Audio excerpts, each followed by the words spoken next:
ನಮಸ್ಕಾರ ಸ್ನೇಹಿತರೆ. ಇತ್ತೀಚೆಗೆ ಧಾರವಾಡ MLA ಆದಂಥ ವಿನಯ್ ಕುಲಕರ್ಣಿ ಅವರಿಗೆ ಪೀಪಲ್ ರೆಪ್ರೆಸೆಂಟೇಟಿವ್ ಕೋರ್ಟು ಜೀವಾವಧಿ ಶಿಕ್ಷೆನ ವಹಿಸಿದೆ. ಸೊ ಈ ಕೇಸಿನ ಬಗ್ಗೆ ನಮ್ಮ ಜೊತೆ ಸವಿವರವಾಗಿ ಡಿಸ್ಕಸ್ ಮಾಡಲು ತೇಜಸ್ ಅವರಿದ್ದಾರೆ. ಸೊ ತೇಜಸ್ ಅವರೇ, ಈ ಕೇಸಿನ ಬಗ್ಗೆ ನಿಮ್ಗೆ ಏನು ಅನ್ಸುತ್ತೆ? ಸೊ ಈ ಥರ ಕೇಸು ನಡೆದಿರೋದು ಕರ್ನಾಟಕದಲ್ಲಿ ಮೊದಲನೇ ದಿನ, ಇಲ್ಲ ಭಾರತದಲ್ಲಿ ಮೊದಲನೇ ದಿನ, ಇಲ್ಲ ನಿಮ್ಗೆ ಏನಾದರೂ ಆಶ್ಚರ್ಯ ಅನಿಸ್ತಿದೆ ಈ ಕೇಸ್ನ ನೋಡಿ? ಈ ಕೇಸ್ ಏನಕ್ಕೆ ಸ್ಪೆಷಲ್ ಅಂತ ಅನ್ಸುತ್ತೆ ಅಂತ ಕೇಳಿದ್ರೆ, ನಾವೆಲ್ಲ ಏನಂತ ಅನ್ಕೊಳ್ತೀವಿ, ದುಡ್ಡಿದ ತಕ್ಷಣ ಕಾನೂನು ಮುಂದೆ ಅವರೆಲ್ಲರೂ ಕೂಡ ದೊಡ್ಡವರು ಅಂತ ಅನ್ಕೊಳ್ತೀವಿ. ಆದ್ರೆ ಆ ಕತೆ ಮಣ್ಣಾಗಿದ್ದು ಈ ಕೇಸಲ್ಲಿ ಅಂತ ಹೇಳ್ಬೋದು. ಕಾರಣ, ವಿನಯ್ ಕುಲಕರ್ಣಿ ಅಂತ ಬಂದಾಗ ಅವ್ರ ಹತ್ರ ಗುಡ್ಡದಷ್ಟು ದುಡ್ಡಿರ್ಬೋದು, ಜಾತಿ ಬೆಂಬಲ ಇದೆ, ಪಕ್ಷದ ಬೆಂಬಲ ಇದೆ, ಅಧಿಕಾರದ ಮದ ಇದೆ, ಅದಾದ್ಮೇಲೆ ಯಾವನ್ ಬಂದ್ರು ಏನು ಮಾಡ್ಕೊಳ್ಳೋದಕ್ ಆಗೋದಿಲ್ಲ ಅನ್ನುವಂತ ಒಂದು ಅಹಂ ಭಾವ ಇದೆ. ಆ ಒಂದು ಅಹಂಕಾರವನ್ನ ಮಣ್ಣಲ್ಲಿ ಮಣ್ಣಾಗಿಸಿದ್ದು ಯಾವ್ದಂತ ಹೇಳ್ತೀವಿ, ಈ ಒಂದು ಕತೆ ಅಂತ ಹೇಳ್ತೀವಿ. ಅಂಡ್ ಈ ಒಂದು ಕೇಸಿನ ಡೀಟೇಲ್ಸ್ ಬರೋದಾದ್ರೆ, ಭಾರತದಲ್ಲಿ ಇದೇನ್ ಮೊದಲಲ್ಲ. ಏನಕ್ಕೆ ಅಂದ್ರೆ, ಭಾರತದ ನ್ಯಾಯಾಂಗ ಎಷ್ಟು ಬಲಿಷ್ಠವಾಗಿದೆ ಅಂದ್ರೆ, ಇವತ್ತಿಗೂ ಕೂಡ ಜಗತ್ತಿನ ಅತಿ ಬಲಿಷ್ಠ ಸುಪ್ರೀಂ ಕೋರ್ಟ್ ಅಥವಾ ಕೋರ್ಟಿನ ವ್ಯವಸ್ಥೆ ಅಂತ ಬಂದಾಗ ಭಾರತದ ಕೂಡ ಒಂದು ಅಂತ ಹೇಳ್ತೀವಿ. ಏನಕ್ಕೆ ಆ ರೀತಿ ಹೇಳ್ತೀವಿ ಅಂದ್ರೆ, ಒಂದು ಟೈಮಲ್ಲಿ ಇಂಡಿಯಾ ಅಂದ್ರೆ ಇಂದಿರಾ ಅಂದ್ರೆ ಇಂಡಿಯಾ ಅಂತ ಕರೆಯಲಾಗ್ತಿತ್ತು. ಭಾರತದ ಉಕ್ಕಿನ ಮಹಿಳೆ ಅಂತೇಳಿ ಇಂದಿರಾ ಗಾಂಧಿಯನ್ನ ಕರೆಯಲಾಗ್ತಿತ್ತು. ಅಂತ ಇಂದಿರಾ ಗಾಂಧಿಯನ್ನೇ ಎಲೆಕ್ಟೋರಲ್ ಮಾಲ್ ಪ್ರಾಕ್ಟೀಸ್ ಮಾಡಿದಾರೆ ಅಂತ ಹೇಳಿ 6 ವರ್ಷಗಳ ಕಾಲ ಆಕೆ MP ಆಗ್ಬಾರ್ದು, ಪ್ರಧಾನಮಂತ್ರಿ ಆಗ್ಬಾರ್ದು ಅಂತ ಹೇಳಿ ಉತ್ತರ ಪ್ರದೇಶದ ಅಲಹಾಬಾದ್ ಹೈಕೋರ್ಟ್ ತೀರ್ಪನ್ನ ಕೊಟ್ಟಿದ್ದು ನಾವೆಲ್ಲರೂ ಕೂಡ ಕೇಳಿದ್ವಿ. ಇನ್ನು ಎರಡನೇದು, ನಾವು ನಾರ್ಮಲಿ ಏನು ದೊಡ್ಡವರು ಯಾರಿಗೂ ಕೂಡ ಶಿಕ್ಷೆ ಆಗಿಲ್ಲ ಅಂತೇನಲ್ಲ. ಏನಕ್ಕೆ ಅಂದ್ರೆ, ಈ ಒಂದು ಯಾದವರ ಪರಮೋಚ್ಚ ನಾಯಕ, ಇದೇ ಬಿಹಾರದ ಮಾಜಿ ಮುಖ್ಯಮಂತ್ರಿ ಆಗಿದ್ದಂತ ಲಾಲು ಪ್ರಸಾದ್ ಯಾದವ್ ಏನಿದ್ರು, ಲಾಲು ಪ್ರಸಾದ್ ಯಾದವ್ಗೆ ಮೇವು ಹಗರಣದಲ್ಲಿ ಏನ್ ಕೊಡ್ಲಾಯ್ತು ಅಂದ್ರೆ ಶಿಕ್ಷೆನ ಕೊಡ್ಲಾಯ್ತು. ಅಂಡ್ ಇವತ್ತಿಗೂ ಕೂಡ ವ್ಯಕ್ತಿಯಲ್ಲಿ ಅಂತ ಕೇಳಿದ್ರೆ ಜೈಲಲ್ಲಿ ಇರುವಂತದ್ದು. ಅಂಡ್ ನಾವ್ ಯಾರನ್ನ ರಾಜಕೀಯವಾಗಿ ಅಮ್ಮ ಅಂತ ಕರಿತೀವಿ ಅಂತ ಕೇಳಿದ್ರೆ ಜಯಮ್ಮ ಜಯಲಲಿತಾ ಅವರನ್ನ. ಅಲ್ಲಿಗೆ ತಮಿಳುನಾಡಿನ ಗಂಡು ಮಕ್ಕಳೇನೆ ಅಥವಾ MPಗಳೇ, MLAಗಳೇ, ಮಂತ್ರಿಗಳೇ ಯಾರ ಮುಂದೆ ಏನು ಸರ್ವಂಗಳ ಸಾಷ್ಟಾಂಗ ನಮಸ್ಕಾರ ಮಾಡ್ತಾ ಇದ್ರು ಅಂತ ಕೇಳಿದ್ರೆ ಜಯಲಲಿತಾ ವಿರುದ್ಧ.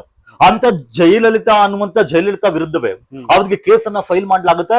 ಆದ್ರೆ ವಿಪರ್ಯಾಸ ಏನು ಅಂತ ಕೇಳಿದ್ರೆ, ಅದರಲ್ಲಿ ಜಯಲಲಿತಾ ಅವ್ರಿಗೆ ಶಿಕ್ಷೆ ಘೋಷಣೆ ಆಗೋದಕ್ಕಿಂತ ಮೊದಲೇ ಸುಪ್ರೀಂ ಕೋರ್ಟ್ ಅಲ್ಲಿ, ಮೊದಲು ಬೇರೆ ಕೋರ್ಟ್ ಅಲ್ಲಿ ಆಗಿತ್ತು, ಲೋಯರ್ ಕೋರ್ಟ್ ಅಲ್ಲಿ, ಆದ್ರೆ ಸುಪ್ರೀಂ ಕೋರ್ಟ್ ಅಲ್ಲಿ ಘೋಷಣೆ ಆಗೋದಕ್ಕಿಂತ ಮೊದಲೇ ಆಕೆ ತೀರೋಗ್ತಾರೆ. ಆ ಕಾರಣಕ್ಕೆ ಅಮ್ಮ ಎಲ್ಲಿಗೆ ಹೋಗ್ಲಿಲ್ಲ, ಜೈಲಿಗೆ ಹೋಗ್ಲಿಲ್ಲ. ಬಟ್ ಚಿಕ್ಕಮ್ಮ ಯಾರೋದ್ರು ಅಂತ ಕೇಳಿದ್ರೆ ಶಶಿಕಲಾ ಜೈಲಿಗೆ ಹೋದ್ರು. ಅವ್ರಿಗೆ ಜಯಲಲಿತಾ ಅಂತವ್ರಿಗೆ ಶಿಕ್ಷೆ ಕೊಟ್ಟಿದ್ದನ್ನು ಕೂಡ ನಾವೆಲ್ಲಿ ಕಾಣ್ತೀವಿ ಅಂತ ಕೇಳಿದ್ರೆ ಭಾರತದಲ್ಲಿ ಅಷ್ಟೇ, ಪರಪ್ಪನ ಅಗ್ರಹಾರದಲ್ಲಿ. ಅಂಡ್ ಅದೇ ಸಂದರ್ಭದಲ್ಲಿ ಯಾವಾಗ ಶಶಿಕಲಾ ಅವ್ರಿಗೆ ಹೆಚ್ಚಿನ ಸವಲತ್ತುಗಳನ್ನ ಕೊಡ್ಲಾಗ್ತಿದೆ ಅಂತ ಹೇಳಿದ್ರು, ಆಗ ನೀವೆಲ್ಲ ಕೇಳಿರ್ಬೋದು ಲೇಡಿ ಸಿಂಗಮ್ ಅಂತ ಹೇಳಲಾಗುತ್ತೆ ಡಿ ರೂಪ. ಆ ಡಿ ರೂಪ ಫೇಮಸ್ ಆಗಿದೆ ಯಾವಾಗ ಅಂತ ಕೇಳಿದ್ರೆ, ಶಶಿಕಲಾ ಅವ್ರಿಗೆ ಯಾವಾಗ ಹೆಚ್ಚಿನ ಸೌಲಭ್ಯ ಕೊಡ್ಲಾಗ್ತಿತ್ತಲ್ಲ ಅದನ್ನ ಹೊರಗಡೆ ತಿಳಿಸ್ಕೊಟ್ಟಿದ್ದಕ್ಕೆ. ಇನ್ನು 4ನೇದು, ಮಾಜಿ ಪ್ರಧಾನಮಂತ್ರಿಯ ಮೊಮ್ಮಗ, ಮಾಜಿ ಕರ್ನಾಟಕದ ಮುಖ್ಯಮಂತ್ರಿಯ ಅಣ್ಣನ ಮಗ, ಮಾಜಿ ಮಂತ್ರಿಯ ಮಗ ಅಂತ ಪ್ರಜ್ವಲ್ ರೇವಣ್ಣ ಕೂಡ ಇವತ್ತಿಗೆ ಎಲ್ಲಿದೆ ಅನ್ನೋಕೆ ಜೈಲಲ್ಲಿ ಇರುವಂತದ್ದು. ಅಲ್ಲಿಗಿಂತ ಎಷ್ಟು ಹೈ ಪ್ರೊಫೈಲ್ ಕೇಸನ್ನ ಕಂಡಿದೀವಿ. ಆ ಕಾರಣಕ್ಕೆ ನನಗೇನಿದು ಆಶ್ಚರ್ಯ ಅಂತ ಅನ್ಸೋದಿಲ್ಲ. ಆದ್ರೆ ಒಂದು ವಿಷಯದಲ್ಲಿ ನೆನ್ಪಿಟ್ಕೊಳ್ಬೇಕು ಅಂತ ಕೇಳಿದ್ರೆ, ಆ ವ್ಯಕ್ತಿ ಯಾರೇ ಆಗಿರ್ಲಿ, ಕೋರ್ಟ್ ಅವರು ಅಂದ್ರೆ ನ್ಯಾಯಾಲಯ ಅಂತ ಬಂದಾಗ ಆ ವ್ಯಕ್ತಿ ಶಿಕ್ಷೆ ಆಗುತ್ತೆ ಅನ್ನೋದನ್ನ ಮತ್ತೆ ಮತ್ತೆ ಸಾಬೀತುಪಡಿಸಲಿಕ್ಕೆ ಈ ರೀತಿ ಪ್ರಕರಣಗಳು ಆಗ್ತಾ ಇರುತ್ತೆ. ಅದಕ್ಕೊಂದು ಬೆಸ್ಟ್ ಎಕ್ಸಾಂಪಲ್ ಯಾವ್ದಂತ ಹೇಳ್ತೀವಿ ಅಂತ ಕೇಳಿದ್ರೆ ವಿನಯ್ ಕುಲಕರ್ಣಿ ಕೇಸ್ ಅಂತ ಹೇಳ್ತೀವಿ. ಇನ್ನ ಕೇಸಿನ ಡೀಟೇಲ್ಸ್ ಬರೋದಾದ್ರೆ, 2013ರಿಂದ 2018 ಅವತ್ತಿಗೆ ಯಾವ ಸರ್ಕಾರ ಕರ್ನಾಟಕದಲ್ಲಿ ಅಧಿಕಾರದಲ್ಲಿತ್ತು ಅಂತ ಕೇಳಿ ಕಾಂಗ್ರೆಸ್ ಸರ್ಕಾರ. ಅವತ್ತಿಗೂ ಕೂಡ ಸಿದ್ದರಾಮಯ್ಯನವರ ಮೊದಲ ಅವಧಿ ಅವತ್ತಿಗೆ ಮುಖ್ಯಮಂತ್ರಿ ಆಗಿದ್ರು. ಅಂಡ್ ಅವತ್ತಿಗೆ ಮುಖ್ಯಮಂತ್ರಿ ಆಗಿದ್ರು. ಆ ಒಂದು ಅವಧಿಯಲ್ಲಿ ಇದೇ ವಿನಯ್ ಕುಲಕರ್ಣಿ ಏನಿದ್ದಾರೆ, ವಿನಯ್ ಕುಲಕರ್ಣಿ ಕ್ಯಾಬಿನೆಟ್ ಮಿನಿಸ್ಟರ್ ಆಗಿದ್ದು. ಕ್ಯಾಬಿನೆಟ್ ಮಿನಿಸ್ಟರ್ ಆಗಿದ್ದಾಗ 2016ರ ಸಂದರ್ಭ, ಅವತ್ತಿಗೆ ಅದೇ ಧಾರವಾಡದಲ್ಲಿ ಒಬ್ಬ ರಾಜಕೀಯವಾಗಿ ಮತ್ತೊಬ್ಬ ವ್ಯಕ್ತಿ ಬೆಳಿತಿದ್ದಾನೆ ಅಂತ ಬಂದಾಗ, ಆ ವ್ಯಕ್ತಿಯ ಹೆಸರು ಯೋಗೇಶ್ ಗೌಡ ಸಮಥಿಂಗ್ ಹೇಳ್ತೀವಿ. ಅವ್ರಿಗೆ ಯೋಗೇಶ್ ಗೌಡ ಯಾವಾಗ ರಾಜಕೀಯವಾಗಿ ಪ್ರಬಲವಾಗಿ ಬೆಳಿತಿದೆ ಅಂತ ಗೊತ್ತಾಯ್ತು, ಆಗ ಮಾಜಿ ಜಿಲ್ಲಾ ಪಂಚಾಯತಿ ಬಿಜೆಪಿ ಸದಸ್ಯನಾಗಿದ್ದಂತ ಯೋಗೇಶ್ ಗೌಡನ ಏನ್ ಮಾಡ್ಲಾಗುತ್ತೆ ಅಂತ ಕೇಳಿದ್ರೆ ಹತ್ಯೆ ಮಾಡ್ಲಾಗುತ್ತೆ. ಇದನ್ನ ಹೇಳ್ಬೋದು ಅನ್ನೋದಾದ್ರೆ, ಆ ಒಂದು ಕೇಸಿನ ಡೀಟೇಲ್ಸ್ ಅನ್ನು ನೋಡಿದಾಗ ಇದೊಂದು ಕೋಲ್ಡ್ ಬ್ಲಡೆಡ್ ಕಾನ್ಸ್ಪಿರಸಿ ಅಂತ ಹೇಳ್ಬೋದು, ಕೋಲ್ಡ್ ಬ್ಲಡೆಡ್ ಮರ್ಡರ್ ಅಂತ ಹೇಳ್ಬೋದು. ಕಾರಣ, ಜಿಮ್ಮಿಗೆ ಹೋದಾಗ ಕಣ್ಣು ಕಾರ್ಯಲಾಗುತ್ತೆ, ಅದಾದ್ಮೇಲೆ ಸಾಯಿಸಲಾಗುತ್ತೆ, ಅದೆಲ್ಲ ಓಕೆ. ಕೇಸಿನ ಡೀಟೇಲ್ಸ್ ನೀವು ಕೂಡ ಬೇರೆ ಕಡೆ ಓದ್ಬೋದು, ತಿಳ್ಕೊಳ್ಬಹುದು. ಆದ್ರೆ ಈ ಕೇಸಲ್ಲಿ ತುಂಬಾ ಇಂಪಾರ್ಟೆಂಟ್ ಏನು ಅಂದ್ರೆ, ನಾವು ಆಗ್ತಾನೆ ಮಾತಾಡ್ತಾ ಹೇಳಿದ್ವಿ, ನಾರ್ಮಲಿ ಇಂಥ ವಿಷಯಗಳನ್ನ ಎಲ್ಲ ಯಾರು ನೋಡ್ಕೊಳ್ತಾರೆ ಅಂತ ಕೇಳಿದ್ರೆ ರಾಜ್ಯ ಪೊಲೀಸ್ ನೋಡ್ಕೊಳ್ಳುವಂತದ್ದು. ಮುಂದೆ ಅದ್ರ ಬಗ್ಗೆ ಇನ್ನೂ ಜಾಸ್ತಿ ಡಿಸ್ಕಸ್ ಮಾಡೋಣ. ಜಸ್ಟ್ ಇಂಟ್ರೊಡಕ್ಷನ್ ಆಗಿರೋದ್ರಿಂದ ಹೇಳ್ತಾ ಇದ್ದೀನಿ. ನಾರ್ಮಲಿ ಸ್ಟಾರ್ಟಿಂಗ್ ಏನ್ ಮಾಡ್ತಾರೆ, ಲೋಕಲ್ ಪೊಲೀಸ್ ಆ ಒಂದು ಕೇಸನ್ನ ವಹಿಸ್ಕೊಳ್ತಾರೆ. ಅಲ್ಲಿಗೆ ಸ್ಥಳೀಯ ಪೊಲೀಸ್ ಕೇಸನ್ನ ವಹಿಸ್ಕೊಂಡ ನಂತರ ಅಲ್ಲಿನ ಲೋಕಲ್ ಪೊಲೀಸ್ ಚಾರ್ಜ್ ಶೀಟ್ ಅನ್ನ ಫೈಲ್ ಮಾಡ್ತಾರೆ. ಚಾರ್ಜ್ ಶೀಟ್ ಅನ್ನ ಏನ್ ಫೈಲ್ ಮಾಡ್ಲಾಗಿತ್ತು, ಅದ್ರಲ್ಲಿ ಯಾರ ಹೆಸರು ಇರ್ಲಿಲ್ಲ ಅಂತ ಕೇಳಿದ್ರೆ ವಿನಯ್ ಕುಲಕರ್ಣಿ ಹೆಸರೇ ಇರ್ಲಿಲ್ಲ. ಓಕೆ. ಅದಾದ್ಮೇಲೆ 2018ರಲ್ಲಿ ಸಿದ್ದರಾಮಯ್ಯ ಸರ್ಕಾರ ಬಿದ್ದೋಗುತ್ತೆ. ಅದಾದ್ಮೇಲೆ ಯಾವ್ದೇ ಪಕ್ಷ ಕೂಡ ಬಹುಮತವನ್ನು ಪಡೆಯಲಿಲ್ಲ, ಅತಂತ್ರ ಸ್ಥಿತಿ ನಿರ್ಮಾಣ ಆಗುತ್ತೆ. Correct. ಆಗ ಕಾಂಗ್ರೆಸ್ ನಾನು ಬೇಷರತ್ ಬೆಂಬಲ ಯಾವುದೇ ಏನು ಷರತ್ತಿಲ್ಲದೆ ಬೆಂಬಲವನ್ನು ಕೊಡ್ತೀರಿ ಅಂತ ಹೇಳ್ತಾರೆ. ಆಗ ಕುಮಾರಸ್ವಾಮಿ ಏನ್ ಮಾಡ್ಲಾಯ್ತು ಅಂದ್ರೆ ಮುಖ್ಯಮಂತ್ರಿಯನ್ನಾಗಿ ಮಾಡ್ಲಾಯ್ತು. ಬಟ್ ಒಂದು ಕಾಲು ವರ್ಷಕ್ಕೆ ಸರ್ಕಾರ ಬಿದ್ದೋಯ್ತು. Correct. ಆಗ ಮತ್ತೆ ಯಾರು ಅಧಿಕಾರಕ್ಕೆ ಬರ್ತಾರೆ ಅಂದ್ರೆ ಯಡಿಯೂರಪ್ಪ ಅಧಿಕಾರಕ್ಕೆ ಬಂದಾಗ ಒಂದ್ ಮಾತು ಹೇಳ್ತಾರೆ, 1 ವರ್ಷದಲ್ಲಿ ನಾನು ಶಿಕ್ಷೆ ಕೊಡಿಸ್ತೀನಿ, Okay. ಯಾವುದೇ ಕಾರಣಕ್ಕೂ ಈ ವ್ಯಕ್ತಿನ ಹಂಗೆ ಹೋಗೋದಕ್ಕೆ ಬಿಡೋದಿಲ್ಲ ಅಂತ. ಬಟ್ 1 ವರ್ಷದಲ್ಲಿ ಕೊಡಿಸ್ಲಿಕ್ಕೆ ಆಗ್ಲಿಲ್ಲ ಅಂದ್ರೆ 4 ರಿಂದ 5 ವರ್ಷ. Okay. ಅದೇ ಸಂದರ್ಭದಲ್ಲಿ ಇದೇ ಯಡಿಯೂರಪ್ಪ ಏನ್ ಮಾಡ್ತಾರೆ ಅಂದ್ರೆ ಆ ಕೇಸನ್ನ ಸಿಬಿಐಗೆ ವಹಿಸ್ತಾರೆ. ಅಲ್ಲಿಗೆ ಏನು ಕೇಸನ್ನ ಸಿಬಿಐಗೆ ವಹಿಸಿದ ನಂತರ ಸಿಬಿಐ ಅದನ್ನ ಕೇಸನ್ನ ಏನು ವಿಚಾರಣೆ ಮಾಡುತ್ತೆ. ಅಂಡ್ ಫೈನಲಿ ಅರೆಸ್ಟ್ ಮಾಡ್ಲಾಗುತ್ತೆ. ಅದಾದ್ಮೇಲೆ ಬೇಲ್ ಕೊಡ್ಲಾಗುತ್ತೆ. ಅದಾದ್ಮೇಲೆ ಇತ್ತೀಚೆಗೆ ಕೋರ್ಟ್ ಕೂಡ ಏನ್ ಕೊಟ್ಟಿದೆ ಅಂತಂದ್ರೆ ಶಿಕ್ಷೆಯನ್ನ ಕೊಟ್ಟಿರುವಂತದ್ದು. ಅಲ್ಲಿಗೆ ಇದೇ ವಿನಯ್ ಕುಲಕರ್ಣಿ ಸೇರಿದಂತೆ ಉಳಿದ 15 ಜನ, ಒಬ್ಬ ಯಾರು ಅಂತ ಕೇಳಿದ್ರೆ ಒಬ್ಬ ಇನ್ಸ್ಪೆಕ್ಟರ್ ಏನ್ ಐಒ ಇನ್ವೆಸ್ಟಿಗೇಷನ್ ಆಫೀಸರ್ ಇರ್ತಾನಲ್ಲ, Correct. ಆ ಟಿಂಕರ್ ಸಮಥಿಂಗ್ ಅನ್ನೋ ಬರುತ್ತೆ. ಆ ವ್ಯಕ್ತಿಯು ಕೂಡ 7 ವರ್ಷಗಳ ಕಾಲ ಶಿಕ್ಷೆಯನ್ನು ಕೊಡಲಾಗಿದೆ. ಆ ವ್ಯಕ್ತಿಯನ್ನು ಹೊರತುಪಡಿಸಿ ವಿನಯ್ ಕುಲಕರ್ಣಿ ಸೇರಿದಂತೆ 16 ಜನರಿಗೆ ಏನ್ ಕೊಡಲಾಗಿದೆ ಅಂತ ಕೇಳಿದ್ರೆ ಜೀವಾವಧಿ ಶಿಕ್ಷೆ ಕೊಟ್ಟಿರುವಂತದ್ದು. ಇದು ಕೇಸಿನ ಡೀಟೇಲ್ಸ್. Yes. ತೇಜಸ್ ಅವರೇ, ನೀವೀಗ ತಾನೇ ಹೇಳಿದ್ರಿ ಸಿಬಿಐ ಈ ಕೇಸ್ನ ವಹಿಸ್ಕೊಂಡಿತ್ತು ಅಂತ. ನಾರ್ಮಲ್ ಆಗಿ ಲಾ ಅಂಡ್ ಆರ್ಡರ್ ಅಂತ ಬಂದಾಗ ಸ್ಟೇಟ್ ಗವರ್ನಮೆಂಟ್, ಸ್ಟೇಟ್ ಪೊಲೀಸ್ ಇದನ್ನ ಎನ್ಕ್ವೈರಿ ಮಾಡ್ಬೇಕು. ಹೌದು. ಬಟ್ ಈ ಕೇಸಲ್ಲಿ ಸ್ಟೇಟ್ ಪೊಲೀಸ್ ಎನ್ಕ್ವೈರಿ ಮಾಡ್ತಿದ್ರು ಕೂಡ ಸಿಬಿಐ ಎನ್ಕ್ವೈರಿ ಮಾಡಿದ್ದಾರೆ. ಹೌದು. ಸೊ ಇವತ್ತಿನ ಜಡ್ಜ್ಮೆಂಟ್ ಏನ್ ಬಂದಿದೆ ಬೇಸ್ಡ್ ಆನ್ ದಿ ಸಿಬಿಐ ಎನ್ಕ್ವೈರಿಯಿಂದ ಹೌದು. ಬಂದಿರೋದು ಅಂತ ಸಿಬಿಐ ಹೇಳಿದ್ದಾರೆ. ರಿಪೋರ್ಟ್ ಕೊಟ್ಟಿದ್ದು ಆ So, ರಿಪೋರ್ಟ್ ಆಧರಿಸಿ ಯಾವ್ಯಾವ ಕ್ರೈಟೀರಿಯಾ ಮೇಲೆ ಸಿಬಿಐಗೆ ಕೇಸ್ನ ವಹಿಸಬಹುದು, ಇಲ್ಲ ಸುಮೂಟ ಸಿಬಿಐ ಕೇಸ್ನ ತಗೋಬಹುದಾ? Okay, very good question. ಏನಕ್ಕೆ ಅಂದ್ರೆ ನಾರ್ಮಲಿ ಲಾ ಅಂಡ್ ಆರ್ಡರ್ ಅಂತ ಬಂದಾಗ, ಕಾನೂನು ಸುವ್ಯವಸ್ಥೆ ಅಂತ ಬಂದಾಗ ನಾವು ಕಾನ್ಸ್ಟಿಟ್ಯೂಷನ್ ಅಲ್ಲಿ ಅದು ಯಾವ ಲಿಸ್ಟಿಗೆ ಬರುತ್ತೆ ಅಂತ ಹೇಳ್ತೀವಿ, ಸ್ಟೇಟ್ ಲಿಸ್ಟಿಗೆ. Yeah. ಅಲ್ಲಿಗೆ ಕಾನೂನು ಸುವ್ಯವಸ್ಥೆ ಅಂತ ಬಂದಾಗ ಯಾರು ನೋಡ್ಕೊಳ್ತಾರೆ ಅಂತ ಕೇಳಿದ್ರೆ ಅಲ್ಲಿನ ಲೋಕಲ್ ಪೊಲೀಸ್, ರಾಜ್ಯ ಪೊಲೀಸರು ನೋಡ್ಕೊಳ್ಳುವಂತದ್ದು. Yes. ಆದ್ರೆ ಈ ಒಂದು ಕೇಸಲ್ಲಿ ಪೊಲೀಸರು ಮಾತ್ರ ಅಲ್ಲ, ಅದಾದ ನಂತರ ಯಾರು ಇನ್ವಾಲ್ವ್ ಆಗ್ತಾರೆ ಅಂತ ಕೇಳಿದ್ರೆ ಸಿಬಿಐ ಇನ್ವಾಲ್ವ್ ಆಗುವಂತದ್ದು. ಈ ಸಿಬಿಐ ಹೋಗ್ಲಿಕ್ಕಿಂತ ಮೊದಲು ಸಿಬಿಐನ ಒಂದಿಷ್ಟು ವಿಷಯ ಹೇಳ್ತೀವಿ, ಏನಕ್ಕೆ ಸಿಬಿಐ ಬಂತು ಅಂತ. ಈ ಸಿಬಿಐ ಇದೆಯಲ್ಲ, ಇದನ್ನ ಸೆಂಟ್ರಲ್ ಇನ್ವೆಸ್ಟಿಗೇಷನ್ ಏಜೆನ್ಸಿ ಅಂತ ಹೇಳ್ತೀವಿ, ಅಂದ್ರೆ ಕೇಂದ್ರ ತನಿಖಾ ಸಂಸ್ಥೆ ಅಂತ ಹೇಳ್ತೀವಿ. Yes. ಅಲ್ಲಿಗೆ 1939ರಿಂದ 1945 ಏನಕ್ಕೆ ವರ್ಡ್ ಹಿಸ್ಟ್ರಿ ತುಂಬಾ ಇಂಪಾರ್ಟೆಂಟ್ ಅಂತ ಕೇಳಿದ್ರೆ 2ನೇ ವಿಶ್ವಯುದ್ಧ ನಡೆದಿತ್ತು. Yeah. ಆ 2ನೇ ವಿಶ್ವಯುದ್ಧ ನಡೀತಿದ್ದಂತ ಸಂದರ್ಭದಲ್ಲಿ ಅದ್ರಲ್ಲಿ ಯಾರು ಕೂಡ ಇನ್ವಾಲ್ವ್ ಆಗಿದ್ರು ಅಂತ ಕೇಳಿದ್ರೆ ಬ್ರಿಟಿಷರು. Yeah. ಆಗ ಬ್ರಿಟಿಷರು ಭಾರತವನ್ನು ಕೂಡ ರೂಲ್ ಮಾಡ್ತಿದ್ರು. ಆಗ ಭಾರತದಲ್ಲಿ ಇದ್ದಂತ ಬ್ರಿಟಿಷ್ ಸರ್ಕಾರ ಕೂಡ ಒಂದಿಷ್ಟು ದುಡ್ಡನ್ನ ಖರ್ಚು ಮಾಡ್ತಾ ಇತ್ತು. Yeah. ಆದ್ರೆ ವಾರ್ ಟೈಮ್ ಅಲ್ಲಿ ಸರ್ಕಾರದ ಎಕ್ಸ್ಪೆಂಡಿಚರ್ ವೆಚ್ಚ ಏನಾಗ್ತಿತ್ತು, ಜಾಸ್ತಿ ಆಗ್ತಿತ್ತು. ಆಗ ಅಧಿಕಾರಿಗಳು ಭ್ರಷ್ಟರಾಗಿದ್ರು. ಅದಾದ್ಮೇಲೆ ಬಿಸ್ನೆಸ್ ಮೆನ್ಗಳು ಈ ಕರಪ್ಟ್ ಪ್ರಾಕ್ಟೀಸಸ್ ಮಾಡಿ ತುಂಬಾ ಲಾಭ ಮಾಡ್ಕೊಳ್ತಿದ್ರು. ಸೊ ಇಂಥ ಸಂದರ್ಭದಲ್ಲಿ 1941ರಲ್ಲಿ ಭ್ರಷ್ಟಾಚಾರವನ್ನ ಹೆಂಗಾದ್ರೂ ಮಾಡಿ ತಡಿಬೇಕು ಅಂತ ಲೋಕಲ್ ಪೊಲೀಸ್ ಪ್ರಯತ್ನ ಪಡ್ತಾರೆ. ಆದ್ರೆ ಲೋಕಲ್ ಪೊಲೀಸರಿಗೆ ಆಗ್ಲಿಲ್ಲ. ಆ ಕಾರಣಕ್ಕೆ ವಿಶೇಷವಾಗಿ ಭ್ರಷ್ಟಾಚಾರವನ್ನ ತಡಿಬೇಕು ಅಂತೇಳಿ ಒಂದು ಪೊಲೀಸ್ ಎಸ್ಟಾಬ್ಲಿಷ್ಮೆಂಟ್ ಅನ್ನ ಓಪನ್ ಮಾಡಲಾಗುತ್ತೆ. ಅದನ್ನ ಸ್ಪೆಷಲ್ ಪೊಲೀಸ್ ಎಸ್ಟಾಬ್ಲಿಷ್ಮೆಂಟ್ ಆಕ್ಟ್ ನ ಕೆಳಗಡೆ 1941ರಲ್ಲಿ ಎಸ್ಟಾಬ್ಲಿಷ್ ಮಾಡಲಾಗುತ್ತೆ. Yeah. ಅದೇ 2ನೇ ವಿಶ್ವಯುದ್ಧ ಮುಗಿದ ನಂತರ ಆಗ ಸರ್ಕಾರಕ್ಕೆ ಅನ್ಸುತ್ತೆ, ಇಲ್ಲಪ್ಪ ಇನ್ ಮುಂದೆ ಕೇಂದ್ರ ಹಂತದಲ್ಲಿ ತನಿಖೆ ಮಾಡ್ಲಿಕ್ಕೆ ಒಂದು ತನಿಖಾ ದಳ ಬೇಕು, ಒಂದು ತನಿಖಾ ಸಂಸ್ಥೆ ಬೇಕು. Yeah. ಆ ಕಾರಣಕ್ಕೆ 1946 ಅಲ್ಲಿ Delhi special police establishment act ಅಂತ ಹೇಳಿ ಆಗ ಅದಕ್ಕೆ ದೆಹಲಿ ಸ್ಪೆಷಲ್ ಪೊಲೀಸ್ ಎಸ್ಟಾಬ್ಲಿಷ್ಮೆಂಟ್ ಅಂತ ಹೇಳಿ ಕರೀಲಿಕ್ಕೆ ಸ್ಟಾರ್ಟ್ ಮಾಡಿದ್ರು. ಮುಂದೆ 1963 ಅದನ್ನ ಅಂತ ಕರೆಯಲಾಯ್ತು ಅಂತ ಕೇಳಿದ್ರೆ ಸಿಬಿಐ ಅಂತ ಕರೆಯಲಾಯ್ತು. ಈಗ ನಮ್ಮೆಲ್ಲರಿಗೂ ಗೊತ್ತಿರುವಂತದನ್ನ ಅಂತ ಹೇಳ್ತೀವಿ, ಸಿಬಿಐ ಅಂತ ಹೇಳ್ತೀವಿ. ಆದ್ರೆ ಈ ಸಿಬಿಐ ಏನ್ ಸ್ಥಾಪನೆ ಆಯ್ತಲ್ಲ, ಈ ಸಿಬಿಐ ಸ್ಥಾಪನೆ ಆಗ್ಬೇಕಾದ್ರೆ ಅದ್ರಿಗೆ ಇದ್ದಂತ ಮೊದಲ ಉದ್ದೇಶ ಏನಾಗಿತ್ತು ಅಂದ್ರೆ ಈ ಭ್ರಷ್ಟಾಚಾರ ಹಗರಣಗಳೇನ್ ನಡೆಯುತ್ತೆ ಅದನ್ನ ಎನ್ಕ್ವೈರಿ ಮಾಡ್ಲಿಕ್ಕೆ ಯಾವ್ದಿರ್ಬೇಕು ಅಂತ ಹೇಳಾಯ್ತು ಸಿಬಿಐ. ಆದ್ರೆ ಸಮಯ ಕಳೆದಂತೆ ಏನಾಯ್ತು ಅಂತ ಕೇಳಿದ್ರೆ ಕೇವಲ ಎಕನಾಮಿಕ್ ಅಫೆನ್ಸಸ್ ಮಾತ್ರ ಅಲ್ಲ, ಅಥವಾ ಆರ್ಥಿಕ ವಿಚಾರಗಳು ಮಾತ್ರ ಅಲ್ಲ, ಅಥವಾ ಭ್ರಷ್ಟಾಚಾರ ವಿಚಾರಗಳು ಮಾತ್ರ ಅಲ್ಲ, ಈ ಬೇರೆ ಕ್ರೈಮ್ ಏನ್ ಕ್ರಿಮಿನಲ್ ಕೇಸಸ್ ಇತ್ತು ಅದನ್ನು ಕೂಡ ಒಂದೊಂದೇ ಸರ್ಕಾರ ಅಥವಾ ಜುಡಿಷಿಯರಿ ನ್ಯಾಯಾಂಗ ಯಾರಿಗೆ ವಹಿಸ್ಲಿಕ್ಕೆ ಸ್ಟಾರ್ಟ್ ಮಾಡ್ತಾರೆ, ಸಿಬಿಐಗೆ ವಹಿಸ್ಲಿಕ್ಕೆ ಸ್ಟಾರ್ಟ್ ಮಾಡ್ತಾರೆ. ಅದಕ್ಕೊಂದು ಕ್ಲಾಸಿಕಲ್ ಎಕ್ಸಾಂಪಲ್ ಹೇಳ್ತೀನಿ. ಇವತ್ತಿಗೆ ಸಪೋಸ್ ನೀವೇನೋ ಪೊಲೀಸ್ ಆಗಿದ್ದೀರಾ ಅಂತ ಅನ್ಕೋಣ. ನಿಮ್ಗೆ ಏನ್ ಅನ್ಸುತ್ತೆ ನೀವ್ ಹೇಳ್ಬೋದು, ನೀವು ಪೊಲೀಸ್ ಆಗಿದ್ದೀರಾ. ಅದಕ್ಕೆ ಭಾರತ ಅಂತ ಬಂದಾಗ ಒಂದಿಷ್ಟು ರಾಜ್ಯಗಳನ್ನ ನಾವು ಜಂಗಲ್ ರಾಜ್ಯಗಳು ಅಂತ ಹೇಳ್ತೀವಿ. ಈಗ ಉದಾಹರಣೆ ಶಾರ್ಟ್ ಫಾರ್ಮ್ ಅಲ್ಲಿ ನಾವೆಲ್ಲ ಕ್ರಿಕೆಟ್ ಅಲ್ಲಿ ಸೇನಾ ಕಂಟ್ರೀಸ್ ಅಂತ ಹೇಳ್ತೀವಿ, ಅಂದ್ರೆ south Africa, England, New Zealand, Australia. ಅದೇ ತರ ಮೇನಾ ಕಂಟ್ರೀಸ್ ಅಂತ ಹೇಳ್ತೀವಿ. ಮೇನಾ ಕಂಟ್ರೀಸ್ ಅಂದ್ರೆ ಮಿಡಲ್ ಈಸ್ಟ್, ನಾರ್ತ್ ಆಫ್ರಿಕಾ ದೇಶಗಳು ಅಂತ. ಅದೇ ತರ ನಾವೇನಂತ ಹೇಳ್ತೀವಿ ಅಂತ ಕೇಳಿದ್ರೆ ಬಿಮಾರು ರಾಜ್ಯಗಳು ಅಂತ ಹೇಳ್ತೀವಿ. ಈ ಬಿಮಾರು ರಾಜ್ಯಗಳು ಅಂದ್ರೆ ಬಿಹಾರ್ ಆಗಿರ್ಲಿ, ಮಧ್ಯಪ್ರದೇಶ ಆಗಿರ್ಲಿ, ರಾಜಸ್ಥಾನ ಆಗಿರ್ಲಿ, ಉತ್ತರ ಪ್ರದೇಶ ಆಗಿರ್ಲಿ, ಎಲ್ಲದಕ್ಕೂ ಕೂಡ ಎಲ್ಲ ಕೆಟ್ಟದಕ್ಕೂ ಶನೇಶ್ವರ ಕಾರಣ ಅಂತ ಹೆಂಗ್ ಹೇಳ್ತೀವಿ, ಇಲ್ಲೂ ಕೂಡ ಎಲ್ಲ ಕೆಟ್ಟದಕ್ಕೂ ಕೂಡ ಯಾವ ರಾಜ್ಯಗಳ ಉದಾಹರಣೆ ತಗೊಳ್ತೀವಿ ಅಂತ ಕೇಳಿದ್ರೆ ಬಿಮಾರು ರಾಜ್ಯಗಳನ್ನ ಉದಾಹರಣೆಗೆ ತೆಗೆದುಕೊಳ್ಳುವಂಥದ್ದು. ಈಗ ನೀವು ಪೊಲೀಸ್ ಆಗಿದ್ದೀರಾ, ಉದಾಹರಣೆ ನಿಮ್ಗೆ ಬಿಹಾರ್ ಏನಕ್ಕೆ ಅಂದ್ರೆ ಜಂಗಲ್ ರಾಜ್ಯ ಅಂತ ಬಂದಾಗ ಇವತ್ತಿಗೂ ಕೂಡ ನಾವು ಯಾವ ರಾಜ್ಯವನ್ನ ಮೊದಲಿಗೆ ಸ್ಥಾನದಲ್ಲಿ ಇಟ್ಟು ಹೇಳ್ತೀವಿ. ಅಟ್ಲೀಸ್ಟ್ ಯೋಗಿ ಆದಿತ್ಯನಾಥ್ ಬಂದ ನಂತರ ಯುಪಿಯಲ್ಲಿ ಒಂದಿಷ್ಟು ಕ್ರೈಮ್ ಕಡಿಮೆ ಆಗಿದೆ, ಓಕೆ. ಬಟ್ ಬಿಹಾರಲ್ಲಿ ಇವತ್ತಿಗೂ ಕೂಡ ಹೆಚ್ಚಿನ ಕ್ರೈಮ್ಗಳು ಎಲ್ಲ ನಡೀತಿದೆ, ಬಿಹಾರ್ ನಡೀತಿದೆ. ಈಗ ನೀವು ಬಿಹಾರ್ ಪೊಲೀಸ್ ಆಗಿ ಹೋಗಿದ್ದೀರಾ, ಆದ್ರೆ ಇಲ್ಲಿ ತುಂಬಾ ಏನಾಗ್ತಿದೆ ಅಂತ ಕೇಳಿದ್ರೆ ಕ್ರಿಮಿನಲ್ ಆಕ್ಟಿವಿಟೀಸ್ ನಡೀತಿದೆ. ನೀವು ಆ ಕ್ರಿಮಿನಲ್ ಆಕ್ಟಿವಿಟೀಸ್ ಅನ್ನ ತಡಿಲಿಕ್ಕೆ ತುಂಬಾ ಪ್ರಯತ್ನ ಪಡ್ತೀರಾ. ನೀವ್ ಏನೇ ಪ್ರಯತ್ನ ಪಟ್ಟರು ಕೂಡ ಏನಾಗಲ್ಲ, ಕ್ರಿಮಿನಲ್ ಆಕ್ಟಿವಿಟೀಸ್ ಕಡಿಮೆ ಆಗಲ್ಲ. ಆಗ ನೀವು ಒಬ್ಬ ಪೊಲೀಸ್ ಅಧಿಕಾರಿಯಾಗಿ ನೀವೇನ್ ಮಾಡ್ತೀರಾ? ಏನು ಮಾಡಕ್ಕಾಗಲ್ಲ, ಯಾಕಂದ್ರೆ ಪೊಲಿಟಿಕಲ್ ಪ್ರೆಷರ್ ಇರುತ್ತೆ. ಪೊಲಿಟಿಕಲ್ ಹಂಗು ನೀವೇನಾದ್ರು ಪ್ರಯತ್ನ ಪಡ್ತೀರಾ ಅನ್ನೋದಾದ್ರೆ ಏನ್ ಮಾಡ್ತೀರಾ? ಎನ್ಕೌಂಟರ್ ಮಾಡ್ತೀರಾ? ಅಷ್ಟು ಮ್ಯಾಕ್ಸಿಮಮ್ ಮ್ಯಾಕ್ಸಿಮಮ್ ಎನ್ಕೌಂಟರ್ ಮಾಡ್ಬೋದು, ಬಟ್ ಎನ್ಕೌಂಟರ್ ಮಾಡೋದಲ್ಲ ದೊಡ್ಡ ವಿಷಯ. ಹ್ಮ್ ಅದೇನೋ ಮಾಡ್ಬೋದು ಸುಲಭ, ಎಲ್ಲ ಫೇಕ್ ಎನ್ಕೌಂಟರ್ಗಳ ಮೆಜಾರಿಟಿ ಆಗೋದು. ಆದ್ರೆ ಎನ್ಕೌಂಟರ್ ಮಾಡಿದ ನಂತರ ನೀವ್ ಏನಕ್ಕೆ ಎನ್ಕೌಂಟರ್ ಮಾಡಿದ್ರಿ ಅಂತ ಹೇಳಿ ಹ್ಯೂಮನ್ ರೈಟ್ಸ್ ಕಮಿಷನ್ ಮುಂದೆ ನಿಮ್ಮನ್ನ ಪ್ರಶ್ನೆ ಕೇಳುತ್ತಲ್ಲ, ಆಗ ನಿಮ್ಮನ್ನ ನೀವು ಡಿಫೆಂಡ್ ಮಾಡ್ಕೊಳ್ಳೋದಿದ್ದಲ್ಲ, ಅದು ಸುಲಭ ಅಲ್ಲ, Correct. ಅದು ತುಂಬಾ ಕಷ್ಟ. ಅದಿರ್ಲಿ ಸೈಡ್ ಅಲ್ಲಿ ಇರ್ಲಿ. ಆದ್ರೆ ಒಂದ್ ಕೇಸ್ ಹೇಳ್ತೀನಿ, ಇದು ಬಗಲ್ಪುರ್ ಬ್ಲೈಂಡಿಂಗ್ ಕೇಸ್, ಹ್ಮ್ ಅವತ್ತಿನ ಬಿಹಾರದಲ್ಲಿ ಆಗಿದ್ದು. ಈ ಬಗಲ್ಪುರ್ ಬ್ಲೈಂಡಿಂಗ್ ಕೇಸ್ ಅಂದ್ರೆ ಅಲ್ಲಿ ಎಷ್ಟೇ ಪ್ರಯತ್ನ ಪಟ್ಟರು ಕೂಡ ಪೊಲೀಸರು ಏನ್ ಮಾಡ್ಲಾಗ್ತಿತ್ತು ಅಂತ ಕೇಳಿದ್ರೆ, ಈ ಏನೋ ಕಳ್ತನ ಮಾಡ್ತಿದ್ರು, ದರೋಡೆ ಮಾಡ್ತಿದ್ರು, ಅತ್ಯಾಚಾರ ಮಾಡ್ತಿದ್ರು, ಅಂದ್ರೆ ತುಂಬಾ ಕ್ರಿಮಿನಲ್ ಕೇಸಸ್ ಜಾಸ್ತಿ ಇತ್ತು. Yeah. ಆಗ ಪೊಲೀಸರು ಏನ್ ಮಾಡ್ತಾರೆ, 33 ಜನ ವಿಚಾರಣಾಧೀನ ಕೈದಿಗಳು, ಅಂದ್ರೆ ವಿಚಾರಣೆ ಹಂತದಲ್ಲಿ ಇದ್ದವರು, ಅಂಡರ್ ಟ್ರಯಲ್ ಪ್ರಿಸನರ್ಸ್, ಆ 33 ಜನರನ್ನ ಏನ್ ಮಾಡ್ತಾರೆ ಪೊಲೀಸರು ಕರ್ಕೊಂಡೋಗಿ ಈ ಪಿನ್ನಲ್ಲಿ ಕಣ್ಣನ್ನ ಚುಚ್ಚಿ ಆಸಿಡ್ ಅನ್ನ ಅವ್ರ ಕಣ್ಣಿಗೆ ಸುರಿತಾರೆ. ಓಕೆ ಅಲ್ಲಿಗೆ ಯಾವಾಗ ಏನು ಈ ಪೊಲೀಸ್ ಕಸ್ಟಡಿಯಲ್ಲೇನೆ ಇದ್ದಂತ ವಿಚಾರಣಾಧೀನ ಕೈದಿಗಳಿಗೆ ಏನ್ ಮಾಡ್ಲಾಯ್ತು ಅಂದ್ರೆ ಅರೆಸ್ಟ್ ಮಾಡ್ಲಾಯ್ತು.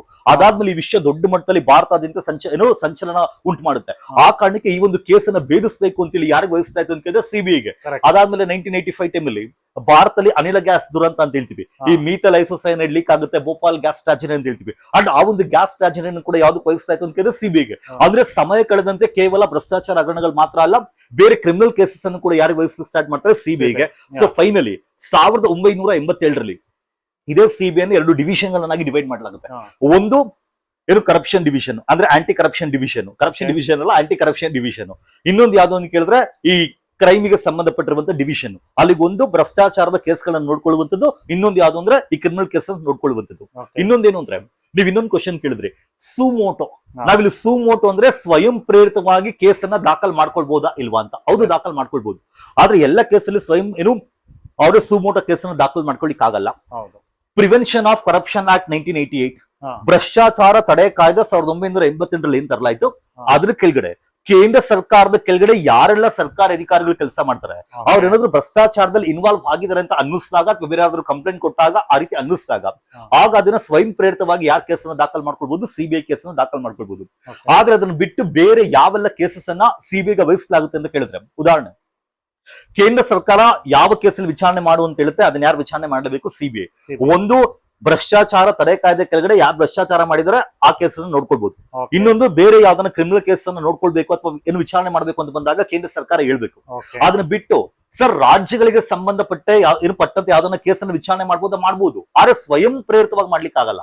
ಆ ರಾಜ್ಯ ಸರ್ಕಾರ ಕೇಳ್ಕೊಳ್ಬೇಕು ಕೇಂದ್ರಕ್ಕೆ, ನೋಡಪ್ಪ ನಮ್ಮ ರಾಜ್ಯದಲ್ಲಿ ಈ ತರ ಯಾವ್ದೋ ಒಂದು ಹೈ ಪ್ರೊಫೈಲ್ ಕೇಸ್ ಇದೆ, ಇದನ್ನ ರಾಜ್ಯ ಪೊಲೀಸರಿಗೆ ಭೇದಿಸ್ಲಿಕ್ಕೆ ಆಗ್ತಿಲ್ಲ, ನೀನ್ ಬೇಕಾದ್ರೆ ಪ್ರಯತ್ನ ಪಡು, ಅಥವಾ ನೀವು ನಮಗೆ ಈ ಒಂದು ಕೇಸನ್ನ ಇನ್ನು ಇತ್ಯರ್ಥಗೊಳಿಸ್ಕೊಡಿ, ಅಥವಾ ನೀವು ವಿಚಾರಣೆ ಮಾಡಿ ಅಂತೇಳಿ ಕೇಂದ್ರ ಸರ್ಕಾರವನ್ನ ಕೇಳ್ಕೊಂಡಾಗ ಆಗ ಕೇಂದ್ರ ಸರ್ಕಾರ ಯಾರು ವಹಿಸಬಹುದು ಅಂತ ಕೇಳಿದ್ರೆ ಸಿಬಿಗೆ ವಹಿಸಬಹುದು. ಆದ್ರೆ ಬಿಟ್ರೆ ಇತ್ತೀಚೆಗೆ ಏನಾಗ್ತಿದೆ ಅಂತ ಕೇಳಿದ್ರೆ ಹೈಕೋರ್ಟ್ ಮತ್ತು ಸುಪ್ರೀಂ ಕೋರ್ಟ್ ಮಾತ್ರ ಅಧಿಕಾರ.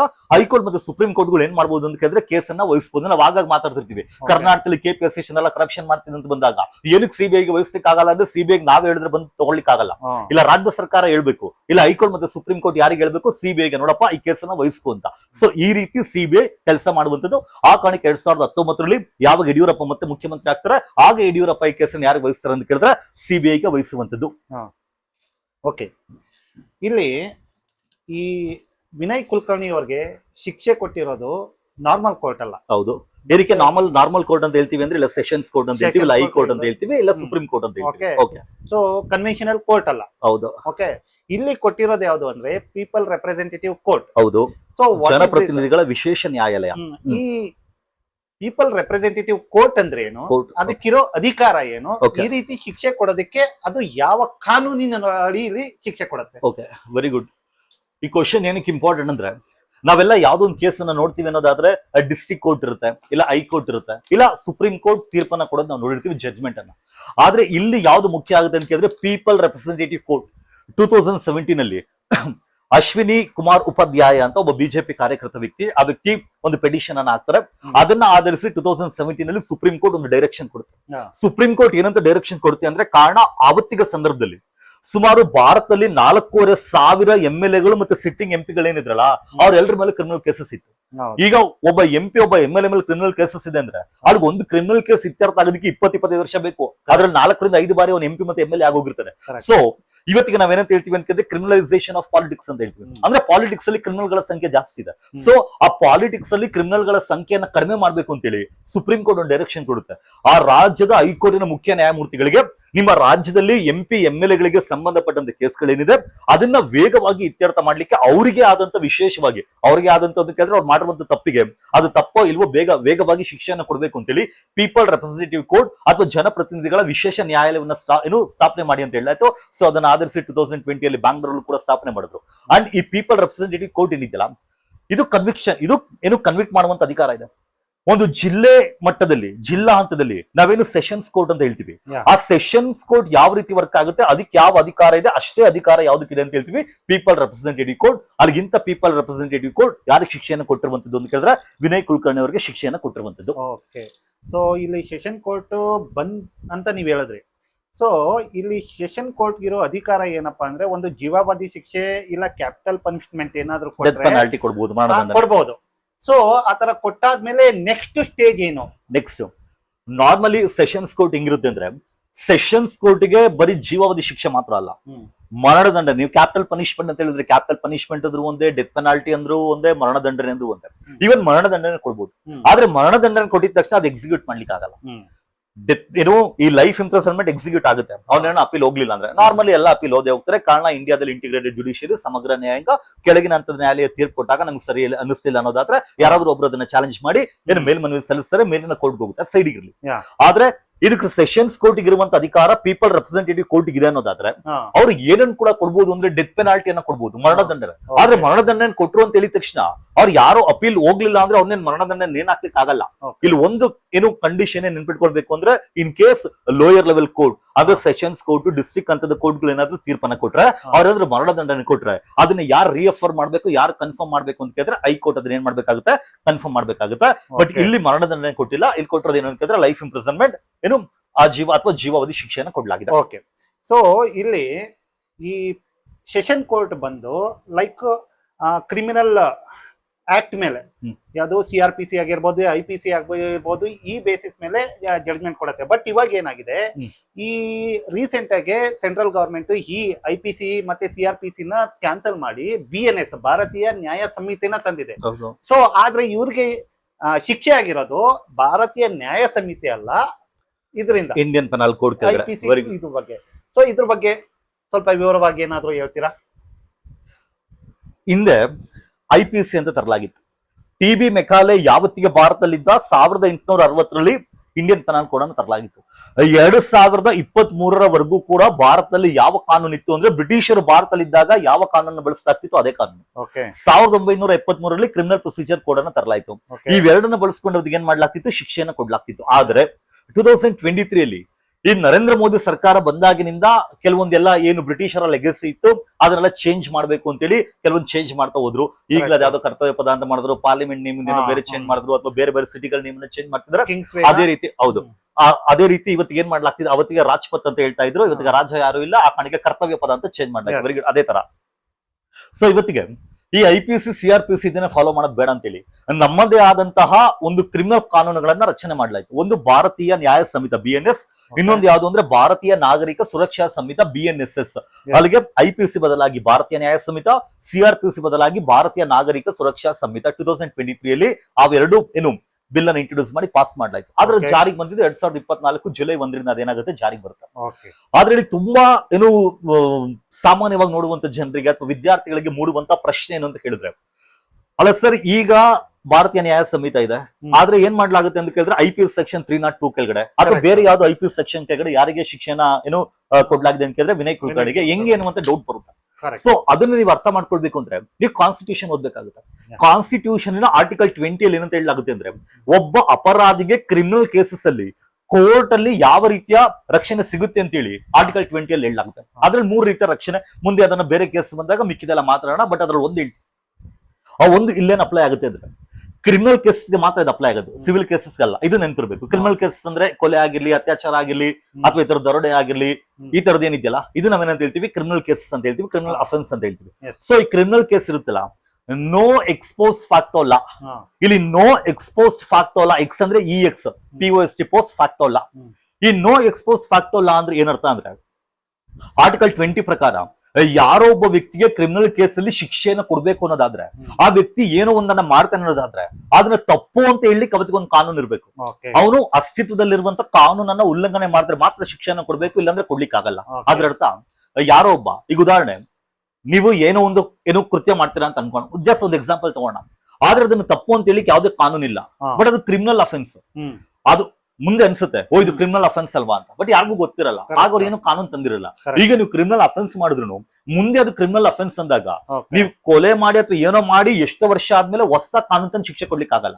ಅವ್ನು ತಪ್ಪು ಮಾಡ್ಬೇಕಾದ್ರೆ, ನೀವು ತಪ್ಪು ಮಾಡ್ಬೇಕಾದ್ರೆ ಅವ್ರಿಗೆ ಏನ್ ಕಾನೂನು ಇತ್ತು ಅದ್ರ ಪ್ರಕಾರ ಮಾತ್ರ ಏನ್ ಮಾಡ್ಲಿಕ್ಕೆ ಸಾಧ್ಯ, ಶಿಕ್ಷೆಯನ್ನು ಕೊಡ್ಲಿಕ್ಕೆ ಸಾಧ್ಯ. ಈಗ ಅದೇ ಲಾನ ಇಲ್ಲಿ ಅಪ್ಲೈ ಮಾಡೋಣ, ಅದೇ ಕಾನ್ಸೆಪ್ಟ್ ಅನ್ನ.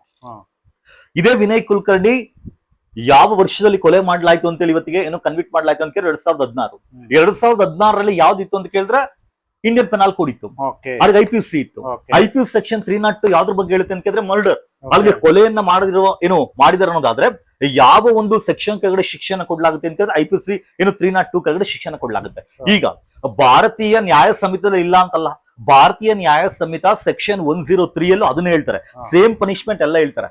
ಆದ್ರೆ ಅವತ್ತಿಗೆ ಭಾರತೀಯ ನ್ಯಾಯ ಸಂಹಿತ ಇರ್ಲಿಲ್ಲ. ಈಗ ಅವತ್ ಮಾಡಿರೋ ತಪ್ಪಿಗೆ 2023ರಲ್ಲಿ ಭಾರತೀಯ ನ್ಯಾಯ ಸಂಹಿತ ತಂದು ಏನ್ ಮಾಡ್ಲಿಕ್ಕಾಗಲ್ಲ, ಶಿಕ್ಷಣ ಕೊಡ್ಲಿಕ್ಕಾಗಲ್ಲ. ಸೊ ಆ ಕಾರಣಕ್ಕೆ ಅವತ್ತಿಗೆ ಏನ್ IPC ಇತ್ತು, ಆ IPC ಅನ್ನ ಆಧರಿಸಿ ಆ ವ್ಯಕ್ತಿಗೆ ಏನ್ ಕೊಡ್ಲಾಯ್ತು ಅಂತ ಶಿಕ್ಷೆಯನ್ನು ಕೊಡ್ಲಾಯ್ತು. ಆ ಕಾರಣಕ್ಕೆ ಜೀವಾವಧಿ ಶಿಕ್ಷೆಯನ್ನ ಇವತ್ತಿಗೆ ಏನ್ ಮಾಡ್ಲಾಯ್ತು ಅಂದ್ರೆ ಕೊಟ್ಟಿರುವಂತದ್ದು. ಏನಪ್ಪಾ ಅಂದ್ರೆ ನೀವ್ ಹೇಳ್ತಿರೋದು, ತಪ್ಪು ಮಾಡಿದಾಗ ಏನ್ ಕಾನೂನು ಇರುತ್ತೆ ಆ ಕಾನೂನಿನ ಅಡಿನಲ್ಲಿ ಶಿಕ್ಷೆ ಕೊಡ್ಬೇಕೆ ಹೊರತು ಶಿಕ್ಷೆ ಕೊಟ್ಟ ದಿನ ಯಾವ ಕಾನೂನು ಇರುತ್ತೆ ಆ ಕಾನೂನಿನ ಅಡಿ ಅಲ್ಲ. ಆದ್ರೆ ಆ ತಪ್ಪು ಮಾಡಿದ ನಂತರ ಮುಂದೆ ಯಾವ್ದಾನ ಏನಾದ್ರೂ ಆಗಿರ್ಬೋದು, ಆದ್ರೆ ತಪ್ಪು ಮಾಡಿದ ದಿನ ಇರೋ ಕಾನೂನಿನ ಅಡಿಯಲ್ಲಿ ಮಾತ್ರ ಶಿಕ್ಷೆ ಕೊಡೋದಕ್ಕೆ ಅವಕಾಶ. ಇನ್ನೊಂದು ಕ್ಲಾಸಿಕಲ್ ಎಕ್ಸಾಂಪಲ್ ಹೇಳ್ಬೇಕು ವೀಕ್ಷಕರಿಗೆ, ಯಾವ್ದು ಅಂತ ಕೇಳಿದ್ರೆ ಭಾರತವೇ ಬೆಚ್ಚಿ ಬಿದ್ದಂತ ಪ್ರಕರಣ ಯಾವ್ದು ಅಂತ ಕೇಳಿದ್ರೆ ನಿರ್ಭಯ ಅತ್ಯಾಚಾರ ಪ್ರಕರಣ. 2012 ಡಿಸೆಂಬರ್ 16 ಆ ಒಂದು ಟೈಮಲ್ಲಿ ಆಕೆ ಮೇಲೆ ಅತ್ಯಾಚಾರ ಮಾಡ್ಲಾಯ್ತು. ಆದ್ರೆ ಅತ್ಯಾಚಾರದಲ್ಲಿ 6 ಜನ ಅದ್ರಲ್ಲಿ ಇನ್ವಾಲ್ವ್ ಆಗಿರ್ತಾರೆ. 6 ಜನದಲ್ಲಿ ಒಬ್ಬ ರಾಮ್ ಸಿಂಗ್ ಅನ್ನುವಂತ ವ್ಯಕ್ತಿ ಅವನೇನ್ ಮಾಡ್ಕೊಳ್ತಾನೆ, ರಾಮ್ ಸಿಂಗ್ ಅನ್ನುವಂತ ವ್ಯಕ್ತಿ ಮೈನರ್ ಅಲ್ಲ, ಇನ್ನೊಬ್ಬ ಮೈನರ್ ನೇಮ್ ಎಲ್ಲೂ ಕೂಡ ಪ್ರಕಟಗೊಳಿಸಿಲ್ಲ. ಈ ರಾಮ್ ಸಿಂಗ್ ಯಾರು ಅಂದ್ರೆ ಡ್ರೈವರ್. ಆ ರಾಮ್ ಸಿಂಗ್ ಏನ್ ಮಾಡ್ತಾನೆ ಅಂದ್ರೆ ಇನ್ನೂ ವಿಚಾರಣಾ ಹಂತದಲ್ಲಿ ಇರ್ಬೇಕಾದ್ರೆ ಈ ಜೈಲಲ್ಲೇನೆ ಸೂಸೈಡ್ ಮಾಡ್ಕೊಳ್ತಾರೆ. ಅದನ್ನ ಬಿಟ್ಟು 5 ಜನ, 5 ಜನದಲ್ಲಿ 4 ಜನ ಹ್ಯಾಂಗ್ ಮಾಡ್ಲಾಯ್ತು. ಆದ್ರೆ ಇನ್ನೊಬ್ಬ ಮೈನರ್, ಅವ್ನಿನ್ನೂ 18 ವರ್ಷ ಆಗಿರ್ಲಿಲ್ಲ. ಭಾರತದ ಕಾನೂನು ಅವತ್ತಿಗೆ ಏನ್ ಹೇಳ್ತಿತ್ತು, ನಾನು ಏನಕ್ಕೆ ಇದನ್ನ ಹೇಳ್ತಿದ್ದೀನಿ ಅಂದ್ರೆ ಎಕ್ಸ್ಪೋಸ್ ಫ್ಯಾಕ್ಟ್ ಅಲ್ಲ, ನೋ ಎಕ್ಸ್ಪೋಸ್ ಫ್ಯಾಕ್ಟ್ ಅಲ್ಲ, ಡಿಫ್ರೆನ್ಸ್ ಗೊತ್ತಾಗ್ಲಿಲ್ಲ.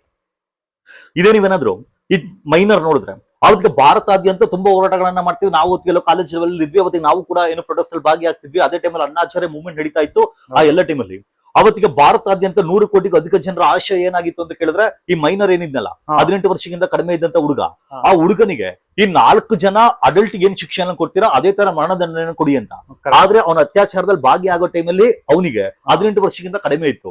ಅಲ್ಲಿಗೆ ಜುವೆನೈಲ್ ಜಸ್ಟಿಸ್ ಆಕ್ಟ್ ಪ್ರಕಾರ 18 ವರ್ಷಕ್ಕಿಂತ ಕಡಿಮೆ ಇರೋ ಹುಡುಗನನ್ನ ಜುವೆನೈಲ್ ಅಂತಾನೆ ಕರಿಬೇಕು. ಅವ್ನಿಗೆ ಮ್ಯಾಕ್ಸಿಮಮ್ ಶಿಕ್ಷೆ ಕೊಡ್ಬೇಕಾಗಿರೋದು ಎಷ್ಟು ವರ್ಷ ಅಂದ್ರೆ 2 ರಿಂದ 3 ವರ್ಷ ಮಾತ್ರ. ಸೊ 3 ವರ್ಷ ಶಿಕ್ಷೆ ಆಗುತ್ತೆ. 2000 ರಿಲೀಸ್ ಆಗ್ತಾನೆ. ಇವತ್ತಿಗೆ ದಕ್ಷಿಣ ಭಾರತದ ಯಾವುದೋ ಒಂದು ರಾಜ್ಯದಲ್ಲಿ ಈ ಬೇಕರಿ ಅಥವಾ ಇದೇನೋ ಅಂಗಡಿ ಊಟದ ಅಂಗಡಿ ಇರುತ್ತಲ್ಲ ಅದನ್ನ ಇಟ್ಕೊಂಡು ಇವತ್ತಿಗೂ ಕೂಡ ದಕ್ಷಿಣ ಭಾರತ ಬದುಕಿದ್ದಾರೆ. ಆ ವ್ಯಕ್ತಿಯ ನೇಮನ್ನ ರಿವೀಲ್ ಮಾಡಿ ಅಂದ್ರೂ ಕೂಡ ಮಾಡ್ಲಿಕ್ಕೆ ಆಗ್ಲಿಲ್ಲ. ಕಾರಣ ಆ ವ್ಯಕ್ತಿ ತಪ್ಪು ಮಾಡೋ ಟೈಮಲ್ಲಿ ಅಲ್ಲಿದ್ದಂತ ಕ್ರಿಮಿನಲ್ ಕಾನೂನು ಆ ವ್ಯಕ್ತಿ ಬಾಲಾಪರಾಧಿ ಆಗಿದ್ರೆ ಕೇವಲ 3 ವರ್ಷ ಮಾತ್ರ ಶಿಕ್ಷೆಯನ್ನು ಕೊಡಬೇಕು ಅಂತ ಹೇಳಲಾಗಿತ್ತು. ಕರೆಕ್ಟ್. ಇದು ಏನಂತ ಹೇಳ್ತೀವಿ, ನೋ ಎಕ್ಸ್ಪೋಸ್ ಫ್ಯಾಕ್ಟ್ ಅಲ್ಲ. ಅದೇ ಸಿವಿಲ್ ಕೇಸ್ ಅಂತ ಬಂದಾಗ ಈ ಭ್ರಷ್ಟಾಚಾರ ಆಗಿರ್ಲಿ, ಅವತ್ತಿಗೆ ಭ್ರಷ್ಟಾಚಾರ ಮಾಡಿರ್ತಾರೆ. ಆದ್ರೆ ಭ್ರಷ್ಟಾಚಾರ ಕಾಯ್ದೆ ಇರ್ಲಿಲ್ಲ ಅಂತ ಅನ್ಕೋಣ, ಹೊಸದಾಗಿ ಭ್ರಷ್ಟಾಚಾರ ಕಾಯ್ದೆನ ತಂದು ಏನ್ ಮಾಡ್ಬೋದು ಅಂದ್ರೆ ಶಿಕ್ಷಣ ಕೊಡ್ಬೋದು. ಸೊ ಸಿವಿಲ್ ಕೇಸಸ್ ಅಲ್ಲಿ ಅಫೆನ್ಸ್ ಏನನ್ನ ಮಾಡ್ತಾರೆ, ಮುಂದೆ ಏನ್ ಮಾಡ್ಬೋದು ರೆಟ್ರೋಸ್ಪೆಕ್ಟಿವ್ಲಿ ಮುಂದೆ ಕಾನೂನು ತಂದು ಹಿಂದೆ ನಡೆದಿರೋ ಕೃತ್ಯಗಳಿಗೆ ಏನ್ ಕೊಡ್ಬೋದು ಅಂದ್ರೆ ಶಿಕ್ಷೆಯನ್ನು ಕೊಡ್ಬೋದು. ಆದ್ರೆ ಕ್ರಿಮಿನಲ್ ಕೇಸಸ್ ಅಲ್ಲಿ ಕೊಡ್ಲಿಕ್ಕೆ ಆಗಲ್ಲ. ಆ ಕಾರಣಕ್ಕೆ BNS ಇಲ್ಲಿ ಅಪ್ಲೈ ಆಗಿರುವಂತದ್ದು. ಕರೆಕ್ಟ್. ಓಕೆ, ಮತ್ತೆ ಇವ್ರಿಗೆ ವಿನಯ್ ಕುಲಕರ್ಣಿ ಅವರಿಗೆ ಜೀವಾವಧಿ ಶಿಕ್ಷೆ ಆಗಿದೆ. ಹೌದು. ನಮ್ಮಲ್ಲಿ ಕೆಲವೊಂದು ತಪ್ಪು ಕಲ್ಪನೆ ಏನಿದೆ ಅಂದ್ರೆ ಜೀವಾವಧಿ ಶಿಕ್ಷೆ ಬಗ್ಗೆ ಅವರು ಸಾಯೋ ತನಕನೂ ಶಿಕ್ಷೆ ಅನುಭವಿಸ್ಬೇಕು, ಕೆಲವೊಂದು 10 ವರ್ಷನೋ 5 ವರ್ಷನೋ ಅನ್ನೋದು ಕನ್ಫ್ಯೂಷನ್ ಇದೆ. ಸೊ ಈ ಜೀವಾವಧಿ ಶಿಕ್ಷೆ ಅಂದ್ರೆ ಏನು, ಸೊ ಮ್ಯಾಕ್ಸಿಮಮ್ ಎಷ್ಟು ವರ್ಷದ ತನಕ ಆ ಜೀವಾವಧಿ ಶಿಕ್ಷೆಯಲ್ಲಿ ಇರುತ್ತೆ, ಸೊ ಇದರಲ್ಲಿ ಬೇರೆ ಬೇರೆ ವಿಧಗಳು ಏನಾರು ಇದ್ದಾವ ಜೀವಾವಧಿ ಶಿಕ್ಷೆಯಲ್ಲಿ? ಈ ಲೈಫ್ ಇಂಪ್ರಿಸನ್ಮೆಂಟ್ ನಾವು ಸ್ಟಾರ್ಟಿಂಗ್ ಎಲ್ಲ ನೋಡ್ಬೇಕಾದ್ರೆ ಸ್ವಲ್ಪ ವರ್ಷಗಳಲ್ಲಿ ನಾವು ಓದಕ್ ಸ್ಟಾರ್ಟ್ ಮಾಡಿದಾಗ ನಮಗೂ ತುಂಬಾ ಕನ್ಫ್ಯೂಸ್ ಆಗೋದು. ಆಕ್ಚುಲಿ ಅದು ಫಿಲ್ಮ್ಗಳಿಂದ ನಾವು ನೋಡಿ ಇನ್ಫ್ಲೂಯೆನ್ಸ್ ಆಗಿರೋದು. ಇನ್ನೊಂದೇನು ಅಂದ್ರೆ ಭಾರತೀಯರಲ್ಲಿ ಒಂದು ಮೈಂಡ್ ಸೆಟ್ ಇದೆ, ನೀವೆಲ್ಲ ರಾಮ ಕಾಡಿಗೋದ ಎಷ್ಟು ವರ್ಷ, 14 ವರ್ಷ. ಅಥವಾ ಮಹಾಭಾರತದಲ್ಲಿ ಪಾಂಡವರು ವನವಾಸವನ್ನು ಮಾಡ್ಬೇಕಾಗುತ್ತೆ ಎಷ್ಟು ವರ್ಷ, 14 ವರ್ಷ. ಈ 14 ವರ್ಷ ಅನ್ನೋದೇನಿದೆಯಲ್ಲ ಒಬ್ಬ ವ್ಯಕ್ತಿಯ ಆ ಮನಸ್ಸನ್ನ ಚೇಂಜ್ ಮಾಡ್ಲಿಕ್ಕೆ ಮಿನಿಮಮ್ 14 ವರ್ಷ ಬೇಕು ಅಂತ ಹೇಳ್ತಾರೆ. ಅಂದ್ರೆ ಅವ್ನು ಕೆಟ್ಟನಾಗಿದ್ರೆ ಒಳ್ಳೆನಾಗೋದಕ್ಕೆ ಅಷ್ಟ್ ಟೈಮ್ ತಗೊಳುತ್ತೆ ಅಂತ. ಸೊ ಆ ಕಲ್ಪನೆ ಮೊದ್ಲಿಂದಲೂ ಧಾರ್ಮಿಕವಾಗಿ ಸಾಂಸ್ಕೃತಿಕವಾಗಿ ಆ ಕಲ್ಪನೆ ಎಲ್ಲರಲ್ಲೂ ಬಂದ್ಬಿಟ್ಟಿದೆ. ಆದ್ರೆ ಅದೊಂದಿಷ್ಟು ಕಾನೂನಲ್ಲಿ ಇದೆ ನಿಜ. ಆದ್ರೆ ಜೀವಾವಧಿ ಶಿಕ್ಷೆ ಅಂದ್ರೆ ಇವತ್ತಿಗೆ ಕೋರ್ಟ್ ಅದನ್ನ ಏನು ಕ್ಲಿಯರ್ ಆಗಿ ಹೇಳಿದೆ. ಈ ರವೀಂದರ್ ಸಿಂಗ್ ವರ್ಸಸ್ ಏನೋ ಸ್ಟೇಟ್ ಆಫ್ ದೆಹಲಿ ಅಥವಾ ಗವರ್ಮೆಂಟ್ ಆಫ್ ದೆಹಲಿ ಕೇಸಲ್ಲಿ ಇತ್ತೀಚೆಗೆ 2023 ಕೂಡ ಅದನ್ನ ಅಪೀಲ್ ಮಾಡ್ಲಾಯ್ತು. ಇವತ್ತಿಗೆ ಜೀವಾವಧಿ ಶಿಕ್ಷೆ ಅಂದ್ರೆ ಏನಂದ್ರೆ ಯಾರೋ ಒಬ್ಬ ವ್ಯಕ್ತಿಗೆ ಲೈಫ್ ಇಂಪ್ರಿಸನ್ ಮಾಡಲಾಗಿದೆ ಅಥವಾ ಜೀವಾವಧಿ ಶಿಕ್ಷೆನ ಕೊಡ್ಲಾಗಿದೆ ಅಂದ್ರೆ ಆ ವ್ಯಕ್ತಿ ಎಲ್ಲಿವರೆಗೂ ಬದುಕಿರ್ತಾನೆ ಅಲ್ಲಿವರೆಗೂ ಕೂಡ ಒಂದು ಜೈಲಲ್ಲಿ ಇರ್ಬೇಕು. ಆದರೆ IPC ಸೆಕ್ಷನ್ ಕೆಲವೊಂದ್ರಲ್ಲಿ 14 ವರ್ಷ ಅಂತ ಹೇಳ್ತಾರೆ, ಕೆಲವೊಂದತ್ರ 20 ವರ್ಷ ಅಂತ ಹೇಳ್ತಾರೆ. ಅಲ್ಲಿ ಏನು ಅಂದ್ರೆ ಯಾರೋ ಒಬ್ಬ ಕೊಡ್ಬೇಕಾದ್ರೆ, ಈಗ ಜಡ್ಜ್ ಕೊಡ್ಬೇಕಾದ್ರೆ ಜಡ್ಜ್ಗೆ ಯಾವ ಅಧಿಕಾರ ಇರುತ್ತೆ ಅಂದ್ರೆ ಅಲ್ಲಿ ಜೀವಾವಧಿ ಶಿಕ್ಷೆಯನ್ನ ಕೊಡ್ಬೋದು. 14 ವರ್ಷಕ್ಕಿಂತ ಹೆಚ್ಚಿನ ಅವಧಿಗೆ, 20 ವರ್ಷಕ್ಕಿಂತ ಹೆಚ್ಚಿನ ಅವಧಿಗೆ. ಈಗ ಈ ಜಡ್ಜ್ ಗಜಾನನ ಭಟ್ ಅನ್ನೋರು ಜಡ್ಜ್ ಯಾರಿಗೆ ಕೊಟ್ಟರಂತೂ ವಿನಯ್ ಕುಲಕರ್ಣಿಗೆ ಶಿಕ್ಷೆನ ಕೊಟ್ಟಿರುವಂತದ್ದು. ಈಗ ಅವರು ಲೈಫ್ ಇಂಪ್ರಿಸನ್ಮೆಂಟ್ 20 ವರ್ಷ ಮಿನಿಮಮ್ ಇರಬೇಕು ಅಥವಾ ಇಷ್ಟು ವರ್ಷಗಳ ಕಾಲ ಇರ್ಬೋದು ಅಂತ ಹೇಳ್ಬೇಕಿತ್ತು. ಸೊ 14, 20 ಅಂತ ಹೇಳಿಲ್ಲ ಅನ್ನೋದಾದ್ರೆ ಆ ವ್ಯಕ್ತಿ ಜೀವನ ಪರ್ಯಂತ ಎಲ್ಲಿರ್ತಾರೆ, ಜೈಲಲ್ಲಿ ಇರ್ಬೇಕಾಗುತ್ತೆ. ಇನ್ನೊಂದೇನು ಅಂದ್ರೆ ಇವತ್ತಿಗೆ ಭಾರತದಲ್ಲಿ ಪಾರ್ಡನಿಂಗ್ ಪವರ್ ಅಂತ ಇದೆ. ಈ ಪಾರ್ಡನಿಂಗ್ ಅಂದ್ರೆ ಕ್ಷಮಾದಾನವನ್ನು ನೀಡುವಂತ ಅಧಿಕಾರ. ಇವತ್ತಿಗೆ ಯಾವುದೇ ಕೆಟ್ಟ ಕೆಲಸ ಮಾಡೋರ್ಗೂ ಕೂಡ ಏನ್ ಕೊಡ್ಬೋದು ಅಂದ್ರೆ ಕ್ಷಮಾದಾನವನ್ನ ಕೊಡ್ಬೋದು. ಅದಕ್ಕೆ ಅಪ್ರಾಪ್ರಿಯೇಟ್ ಗವರ್ಮೆಂಟ್ ಅಂತ ಬಂದಾಗ ಸರ್ಕಾರಗಳು ಏನ್ ಕೊಡ್ಬೇಕಾಗುತ್ತೆ ಅಂತಂದ್ರೆ ಏನು ಕ್ಷಮಾದಾನವನ್ನ ಕೊಡ್ಬೋದು. ಯಾರು ಗವರ್ನರ್ ಮತ್ತೆ ರಾಷ್ಟ್ರಪತಿ ಕ್ಷಮಾದಾನವನ್ನ pardoning powers of the president and governor ಅಂತ ಹೇಳ್ತೀವಿ. ಆರ್ಟಿಕಲ್ 72, ಆರ್ಟಿಕಲ್ 161 ಅದಿರ್ಲಿ. ಆದ್ರೆ ಇಲ್ಲಿ ನಮಗೆ ಏನ್ ಇಂಪಾರ್ಟೆಂಟ್ ಆಗುತ್ತೆ ಅಂತ ಕೇಳಿದ್ರೆ ಯಾರಿಗೆ ಲೈಫ್ ಇಂಪ್ರಿಸನ್ಮೆಂಟ್ ಕೊಡ್ಲಾಗುತ್ತೆ ಆ ವ್ಯಕ್ತಿಗೆ ನೀವು ಕೊಟ್ಟಿರುವಂತ ಶಿಕ್ಷೆನ ಕಡಿಮೆ ಮಾಡಬಹುದು. ಆದ್ರೆ 14 ವರ್ಷಕ್ಕಿಂತ ಕಡಿಮೆ ಮಾಡಂಗಿಲ್ಲ. ಅಂದ್ರೆ ಜೀವಾವಧಿ ಶಿಕ್ಷೆ ಕೊಟ್ರೆ ಅವ್ನು ಮಿನಿಮಮ್ 14 ವರ್ಷ ಮಾಡ್ಲೇಬೇಕು. ಸೊ ಮ್ಯಾಕ್ಸಿಮಮ್ ಅವನ ಜೀವ ಎಲ್ಲಿವರೆಗೂ ಇರುತ್ತೆ ಅಲ್ಲಿವರೆಗೂ, ಕೊನೆ ಉಸಿರು ಇರೋವರೆಗೂ. ಆದ್ರೆ 14ಕ್ಕಿಂತ ಕಡಿಮೆ ವರ್ಷಕ್ಕೆ ಕೊನೆಗೆ ಶಿಕ್ಷೆ ಕಡಿಮೆ ಮಾಡಂಗಿಲ್ಲ. ಸೊ ಆ ಕಾನ್ಸೆಪ್ಟ್ ನ ಇಲ್ಲಿ ಅರ್ಥ ಮಾಡ್ಕೋಬೇಕಿರೋದು. ಅದನ್ನ 14 years ಅಂತ ಹೇಳ್ತೀವಿ. ಗುಡ್.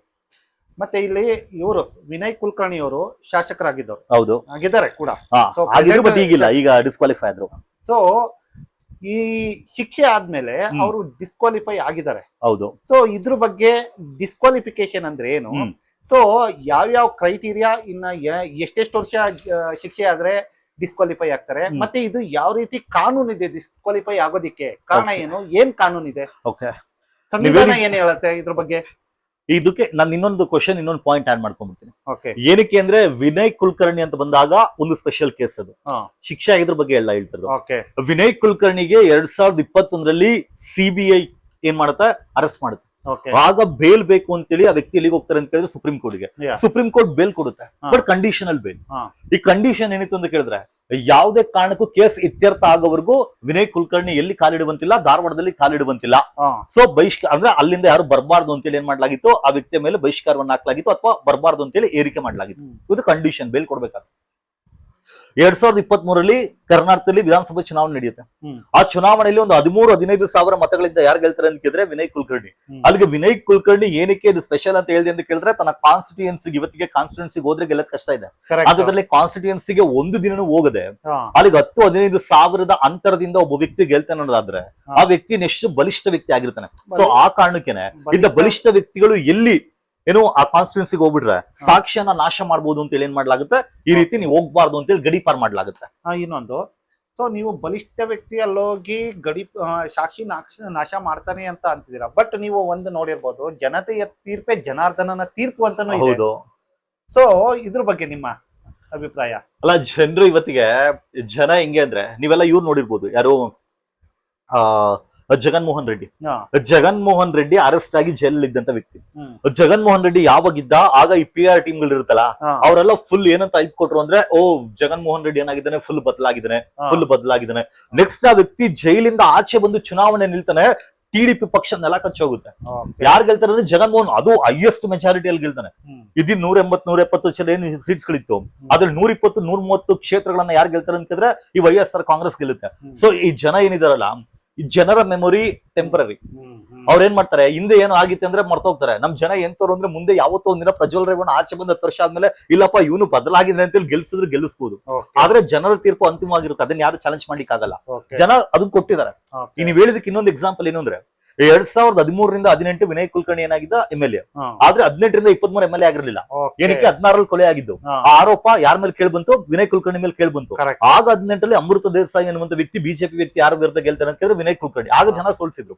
ಆದ್ರೆ ಮುಂದೆ ವಿನಯ್ ಕುಲಕರ್ಣಿ ಏನೋ ಅಮೃತ ದೇಸಾಯಿನ ಕೆಲಸ ಮಾಡ್ಲಿಲ್ಲ ಅಥವಾ ಬಿಜೆಪಿ ವಿರುದ್ಧ ಆಡಳಿತ ವಿರೋಧಿ ಅಲೆ ಇತ್ತು. ಸೊ ಆ ಕಾರಣಕ್ಕೆ ಆ ಅಲೆಯಲ್ಲಿ ಯಾರು ತೇಲ್ ಬರ್ತಾರೆ ಅಥವಾ ಗೆಲ್ ಬರ್ತಾರೆ ಅಂತ ಕೇಳಿದ್ರೆ ವಿನಯ್ ಕುಲಕರ್ಣಿ. ಬಟ್ ಏನೇ ಆಗ್ಲಿ ಅಂತಿಮವಾಗಿ ಜನರ ತೀರ್ಪೇನಾಗಿರುತ್ತಲ್ಲ ಅದೇ ಅಂತಿಮವಾಗಿರುತ್ತೆ. ಸೊ ಇಲ್ಲಿ ಜನರ ತೀರ್ಪು ಅದು ಎಲೆಕ್ಷನ್ಗೆ ರಿಲೇಟೆಡ್ ಸಪರೇಟ್, ಆದ್ರೆ ಕಾನೂನು ಅಡಿಯಲ್ಲಿ ಎಲ್ಲ ಒಂದೇ. ಹೌದು. ಸೊ ಇವಾಗ ಕಾನೂನು ಅಡಿಯಲ್ಲಿ ಒಂದೇ ಆಗಿ ಅವ್ರಿಗೆ ಶಿಕ್ಷೆ ಆಗಿದೆ. ಸೊ ಈ ಶಿಕ್ಷೆ ಆಗಿರೋದ್ರಿಂದ ಅವರು ಡಿಸ್ಕ್ವಾಲಿಫೈ ಆಗ್ತಾರೆ. ಹೌದು. ಸೊ ಅದ್ರ ಬಗ್ಗೆ ಸ್ವಲ್ಪ ಹೇಳಿ. ಅದ್ರ ಕಾನೂನು ಬಗ್ಗೆ ಹೇಳೋದಾದ್ರೆ ಅದಕ್ಕಿಂತ ಮೊದಲು ಇನ್ನೊಂದ್ 2 ಪಾಯಿಂಟ್ ಹೇಳ್ಬಿಡ್ತೀನಿ. ಯಾಕಂದ್ರೆ ಅದು ಇಂಪಾರ್ಟೆಂಟ್ ಈ ಟೈಮ್ ಅಲ್ಲಿ ಅದು ರಿಲೆವೆನ್ಸ್ ಅಂತ ಅನ್ಸುತ್ತೆ. ಓಕೆ. ಇವತ್ತಿಗೆ ನಮ್ಮ ಭಾರತದ ಕಾನೂನು ಹೆಂಗಿದೆ ಅಂದ್ರೆ ರೆಪ್ರೆಸೆಂಟೇಷನ್ ಆಫ್ ಪೀಪಲ್ ಆಕ್ಟ್ ಅಂತ ಇದೆ. ಜನಪ್ರತಿನಿಧಿಗಳ ಕಾಯ್ದೆ 1951. ಅದ್ರಲ್ಲಿ ಏನಂತ ಹೇಳಲಾಗುತ್ತೆ ಅಂದ್ರೆ ಇವತ್ತಿಗೆ ಯಾರು ಅಪರಾಧಿ ಅಂತ ಪ್ರೂವ್ ಆಗಿ ಕನ್ವಿಕ್ಟ್ ಆಗಿ ಅಪರಾಧಿಗಳು ಜೈಲಲ್ಲಿ ಇರ್ತಾರೆ ಅವ್ರು ವೋಟ್ ಮಾಡಂಗಿಲ್ಲ. ಓಕೆ. ಯಾರು ವಿಚಾರಣಾಧೀನ ಕೈದಿಗಳು ಅಂದ್ರೆ ಅವ್ರು ತಪ್ಪು ಮಾಡಿದಾರೆ ಅಂತ ಅರೆಸ್ಟ್ ಮಾಡ್ಲಾಗಿರುತ್ತೆ. ಆದ್ರೆ ಏನು ಅಂತ ಕೇಳಿದ್ರೆ ಇನ್ನು ಶಿಕ್ಷೆ ಪ್ರಕಟ ಆಗಿರಲ್ಲ. ಆದ್ರೆ ವಿಚಾರಣಾ ಹಂತದಲ್ಲಿ ಇರ್ತಾರೆ, ಅಂಡರ್ ಟ್ರಯಲ್ ಪ್ರಿಸನರ್ ಅಂತ ಹೇಳ್ತೀವಿ. ಅವರು ಕೂಡ ಏನ್ ಮಾಡಂಗಿಲ್ಲ, ವೋಟ್ ಮಾಡಂಗಿಲ್ಲ. ಓಕೆ. ಆದ್ರೆ ಯಾರು ವೋಟ್ ಮಾಡ್ಬೋದು ಅಂದ್ರೆ ಈ ಮುಂಜಾಗ್ರತಾ ಬಂಧನ, ಪ್ರಿವೆಂಟಿವ್ ಡಿಟೆನ್ಷನ್ ಅಂತ ಏನ್ ಹೇಳ್ತೀವಿ. ಈ ಮುಂಜಾಗ್ರತಾ ಬಂಧನ ಕೆಳಗಡೆ ಯಾರನ್ನ ಅರೆಸ್ಟ್ ಮಾಡ್ಲಾಗುತ್ತೆ ಅವ್ರು ಏನ್ ಮಾಡ್ಬೋದು ಅಂದ್ರೆ ವೋಟ್ ಮಾಡ್ಬೋದು. PD ಆಕ್ಟ್ ನ ಕೆಳಗಡೆ ಯಾರು ಅರೆಸ್ಟ್ ಆಗಿರ್ತಾರೆ ಅವ್ರು ಮಾತ್ರ. ಆದ್ರೆ ನಾವಿನ್ 1 ಪಾಯಿಂಟ್ ಏನ್ ನೆನ್ಪಿಟ್ಕೊಳ್ಬೇಕು ಅಂತ ಕೇಳಿದ್ರೆ ನಮ್ ಭಾರತ ಏನು ವಿಶೇಷ ಅಂತ ಅನ್ಸೋದು, ಯಾರು ವಿಚಾರಣಾಧೀನ ಕೈದಿ ಇರ್ತಾರೆ, ಯಾರಿಗಿನ್ನು ಶಿಕ್ಷೆ ಪ್ರಕಟ ಆಗಿರಲ್ಲ ಅವರು ವೋಟ್ ಮಾಡಂಗಿಲ್ಲ, ಆರು ಎಲೆಕ್ಷನ್ ನಿಲ್ಬಹುದು. ಆ ರೀತಿ ತುಂಬಾ ಜನ ನಿನ್ ಗೆದ್ದಿದ್ದಾರೆ. ಇತ್ತೀಚೆಗೆ ಒಬ್ಬ ಟೆರರಿಸ್ಟ್ ಆಕ್ಟಿವಿಟಿಯಲ್ಲಿ ಇನ್ವಾಲ್ವ್ ಆಗಿದ್ದಂತವ್ರು 2 ಅರೆಸ್ಟ್ ಆಗಿ ಜೈಲ್ ಇದ್ದಾರೆ. 2024 ಲೋಕಸಭಾ ಚುನಾವಣೆ ನಡೆಯಿತು. ಈ ವಾರಿಸ್ ದೇ ಪಂಜಾಬ್ ಅನ್ನುವಂತ ಯಾವ್ದೊಂದು ಪಕ್ಷದಿಂದ ನಿಂತು ಒಬ್ಬ ವ್ಯಕ್ತಿ ಅಲ್ಲಿ ಚುನಾವಣೆಯಲ್ಲಿ ಗೆಲ್ತಾನೆ. ಅಲ್ಲಿಗೆ ವಿಚಾರಣಾಧೀನ ಕೈದಿ ವೋಟ್ ಮಾಡಂಗಿಲ್ಲ, ಆದ್ರೆ ಒಂದು ಚುನಾವಣೆಯಲ್ಲಿ ಏನ್ ಮಾಡ್ಬೋದು, ಗೆಲ್ಬಹುದು. ಆದ್ರೆ ಅವ್ನು ಗೆದ್ದ ನಂತರ ಇನ್ ಕೇಸ್ ಏನಾದ್ರೂ ಕೋರ್ಟ್ ಶಿಕ್ಷೆ ಪ್ರಕಟ ಮಾಡಿದ್ರೆ 2 ವರ್ಷ ಅಂತ, ಆಗ ಅವ್ನ ಏನಾಗ್ತಾನೆ ಅಂತ ಕೇಳಿದ್ರೆ ಅನರ್ಹ ಆಗ್ತಾನೆ, ಡಿಸ್ಕ್ವಾಲಿಫೈ ಆಗ್ತಾನೆ. ಈಗ ವಿನಯ್ ಕುಲಕರ್ಣಿ ಕೇಸಿಗೆ ಬರೋಣ. ವಿನಯ್ ಕುಲಕರ್ಣಿ ಅವರಿಗೆ ಕೊಟ್ಟಿರುವಂತ ಶಿಕ್ಷೆ ಏನು? ಜೀವಾವಧಿ ಶಿಕ್ಷೆ. ಈಗ ಆರ್ಟಿಕಲ್ 102 ಮತ್ತು ಆರ್ಟಿಕಲ್ 191 ಇವೆರಡು ಯಾವ್ದ್ರ ಬಗ್ಗೆ ಹೇಳುತ್ತೆ ಅಂದ್ರೆ ಆರ್ಟಿಕಲ್ 102 ಎಂಪಿಗಳ ಅನರ್ಹತೆ ಬಗ್ಗೆ, ಆರ್ಟಿಕಲ್ 191 MLA MLC ಗಳ ಅನರ್ಹತೆ ಬಗ್ಗೆ ಯಾವ್ದು ಹೇಳುತ್ತೆ, ಆರ್ಟಿಕಲ್ 192 ಹೇಳುವಂತದ್ದು. ಬಟ್ ಇಲ್ಲಿ ನಾವೇನ್ ನೆನ್ಪಿಟ್ಕೊಳ್ಬೇಕು ಅಂದ್ರೆ ಕಾನ್ಸ್ಟಿಟ್ಯೂಷನ್ ಏನಕ್ಕೆ ಇಷ್ಟು ಬ್ಯೂಟಿಫುಲ್ ಅಂತ ಹೇಳ್ತೀವಿ ಅಂದ್ರೆ ಯಾವೆಲ್ಲ ಸಂದರ್ಭದಲ್ಲಿ MP MLA ಗಳನ್ನ ಅನರ್ಹಗೊಳಿಸಬಹುದು ಅಂತೇಳಿ ಕಾನ್ಸ್ಟಿಟ್ಯೂಷನ್ ಹೇಳಿದೆ. ಯಾವಾಗೆಲ್ಲ ಅನರ್ಹಗೊಳಿಸಬಹುದು? ಅವ್ನು ಯಾವ್ದಾದ್ರು ಲಾಭದಾಯಕ ಹುದ್ದೆಯನ್ನು ಹೊಂದಿದ್ದಾರೆ, ಆಫೀಸ್ ಆಫ್ ಪ್ರಾಫಿಟ್ ಅನ್ನು ಹೊಂದಿದ್ದಾರೆ. ಎರಡನೇದು if use of unsound mind, ಅವನಿಗೆ ಮಾನಸಿಕ ಅಸ್ವಸ್ಥನಾಗಿದ್ದಾರೆ. ಅಥವಾ ಮೂರನೇ ನಾವೇನಂತ ಹೇಳ್ತೀವಿ ಅಂತ ಕೇಳಿದ್ರೆ ಇಫ್ ಈಸ್ ಅನ್ ಅನ್ಡಿಸ್ಚಾರ್ಜ್ ಇನ್ಸಾಲ್ವೆಂಟ್, ಅಂದ್ರೆ ಅವನು ಆರ್ಥಿಕವಾಗಿ ದಿವಾಳಿ ಎದ್ದೋಗಿದ್ರೆ, ಅಥವಾ ಅವ್ನು ಭಾರತದ ಪೌರತ್ವವನ್ನ ಬಿಟ್ಕೊಟ್ರೆ, ಅಥವಾ ಇವತ್ತಿಗೆ ಪಕ್ಷಾಂತರವನ್ನ ಮಾಡಿದ್ರೆ, ಅಥವಾ ಇನ್ನೊಂದು ಕಂಡೀಷನ್ ಏನಕ್ಕೆ ಅಂಬೇಡ್ಕರ್ ಗ್ರೇಟ್ ಅಂತ ಹೇಳ್ಬೇಕು ಅಂತ ಕೇಳಿದ್ರೆ ಅಷ್ಟೇ ಬರ್ದು ಬಿಡ್ಲಿಲ್ಲ. ಅಂಬೇಡ್ಕರ್ ಆರ್ಟಿಕಲ್ 102 ಆರ್ಟಿಕಲ್ 191 ನಲ್ಲಿ ಏನಂತ ಹೇಳ್ತಾರೆ ಅಂತ ಕೇಳಿದ್ರೆ ಮುಂದೆ ಯಾವ್ದೋ ಒಂದು ಸಂದರ್ಭ ಬರುತ್ತೆ. ಸೊ ಮುಂದೆ ಯಾವೆಲ್ಲ ಸಂದರ್ಭದಲ್ಲಿ ಎಂಪಿಗಳನ್ನ MLA ಗಳನ್ನ ಡಿಸ್ಕ್ವಾಲಿಫೈ ಮಾಡೋದು ಹೆಂಗೆ ಅಂತ ಗೊತ್ತಿರಲ್ಲ. ಸೊ ಅದ್ರ ಬಗ್ಗೆ ಪಾರ್ಲಿಮೆಂಟ್ ಡಿಸೈಡ್ ಮಾಡ್ಲಿ ಅಂತ ಹೇಳಿದ್ರು. ಆ ಕಾರಣಕ್ಕೆ ಪಾರ್ಲಿಮೆಂಟ್ ರೆಪ್ರೆಸೆಂಟೇಷನ್ ಆಫ್ ಪೀಪಲ್ 1951 ತಂದ್ರು.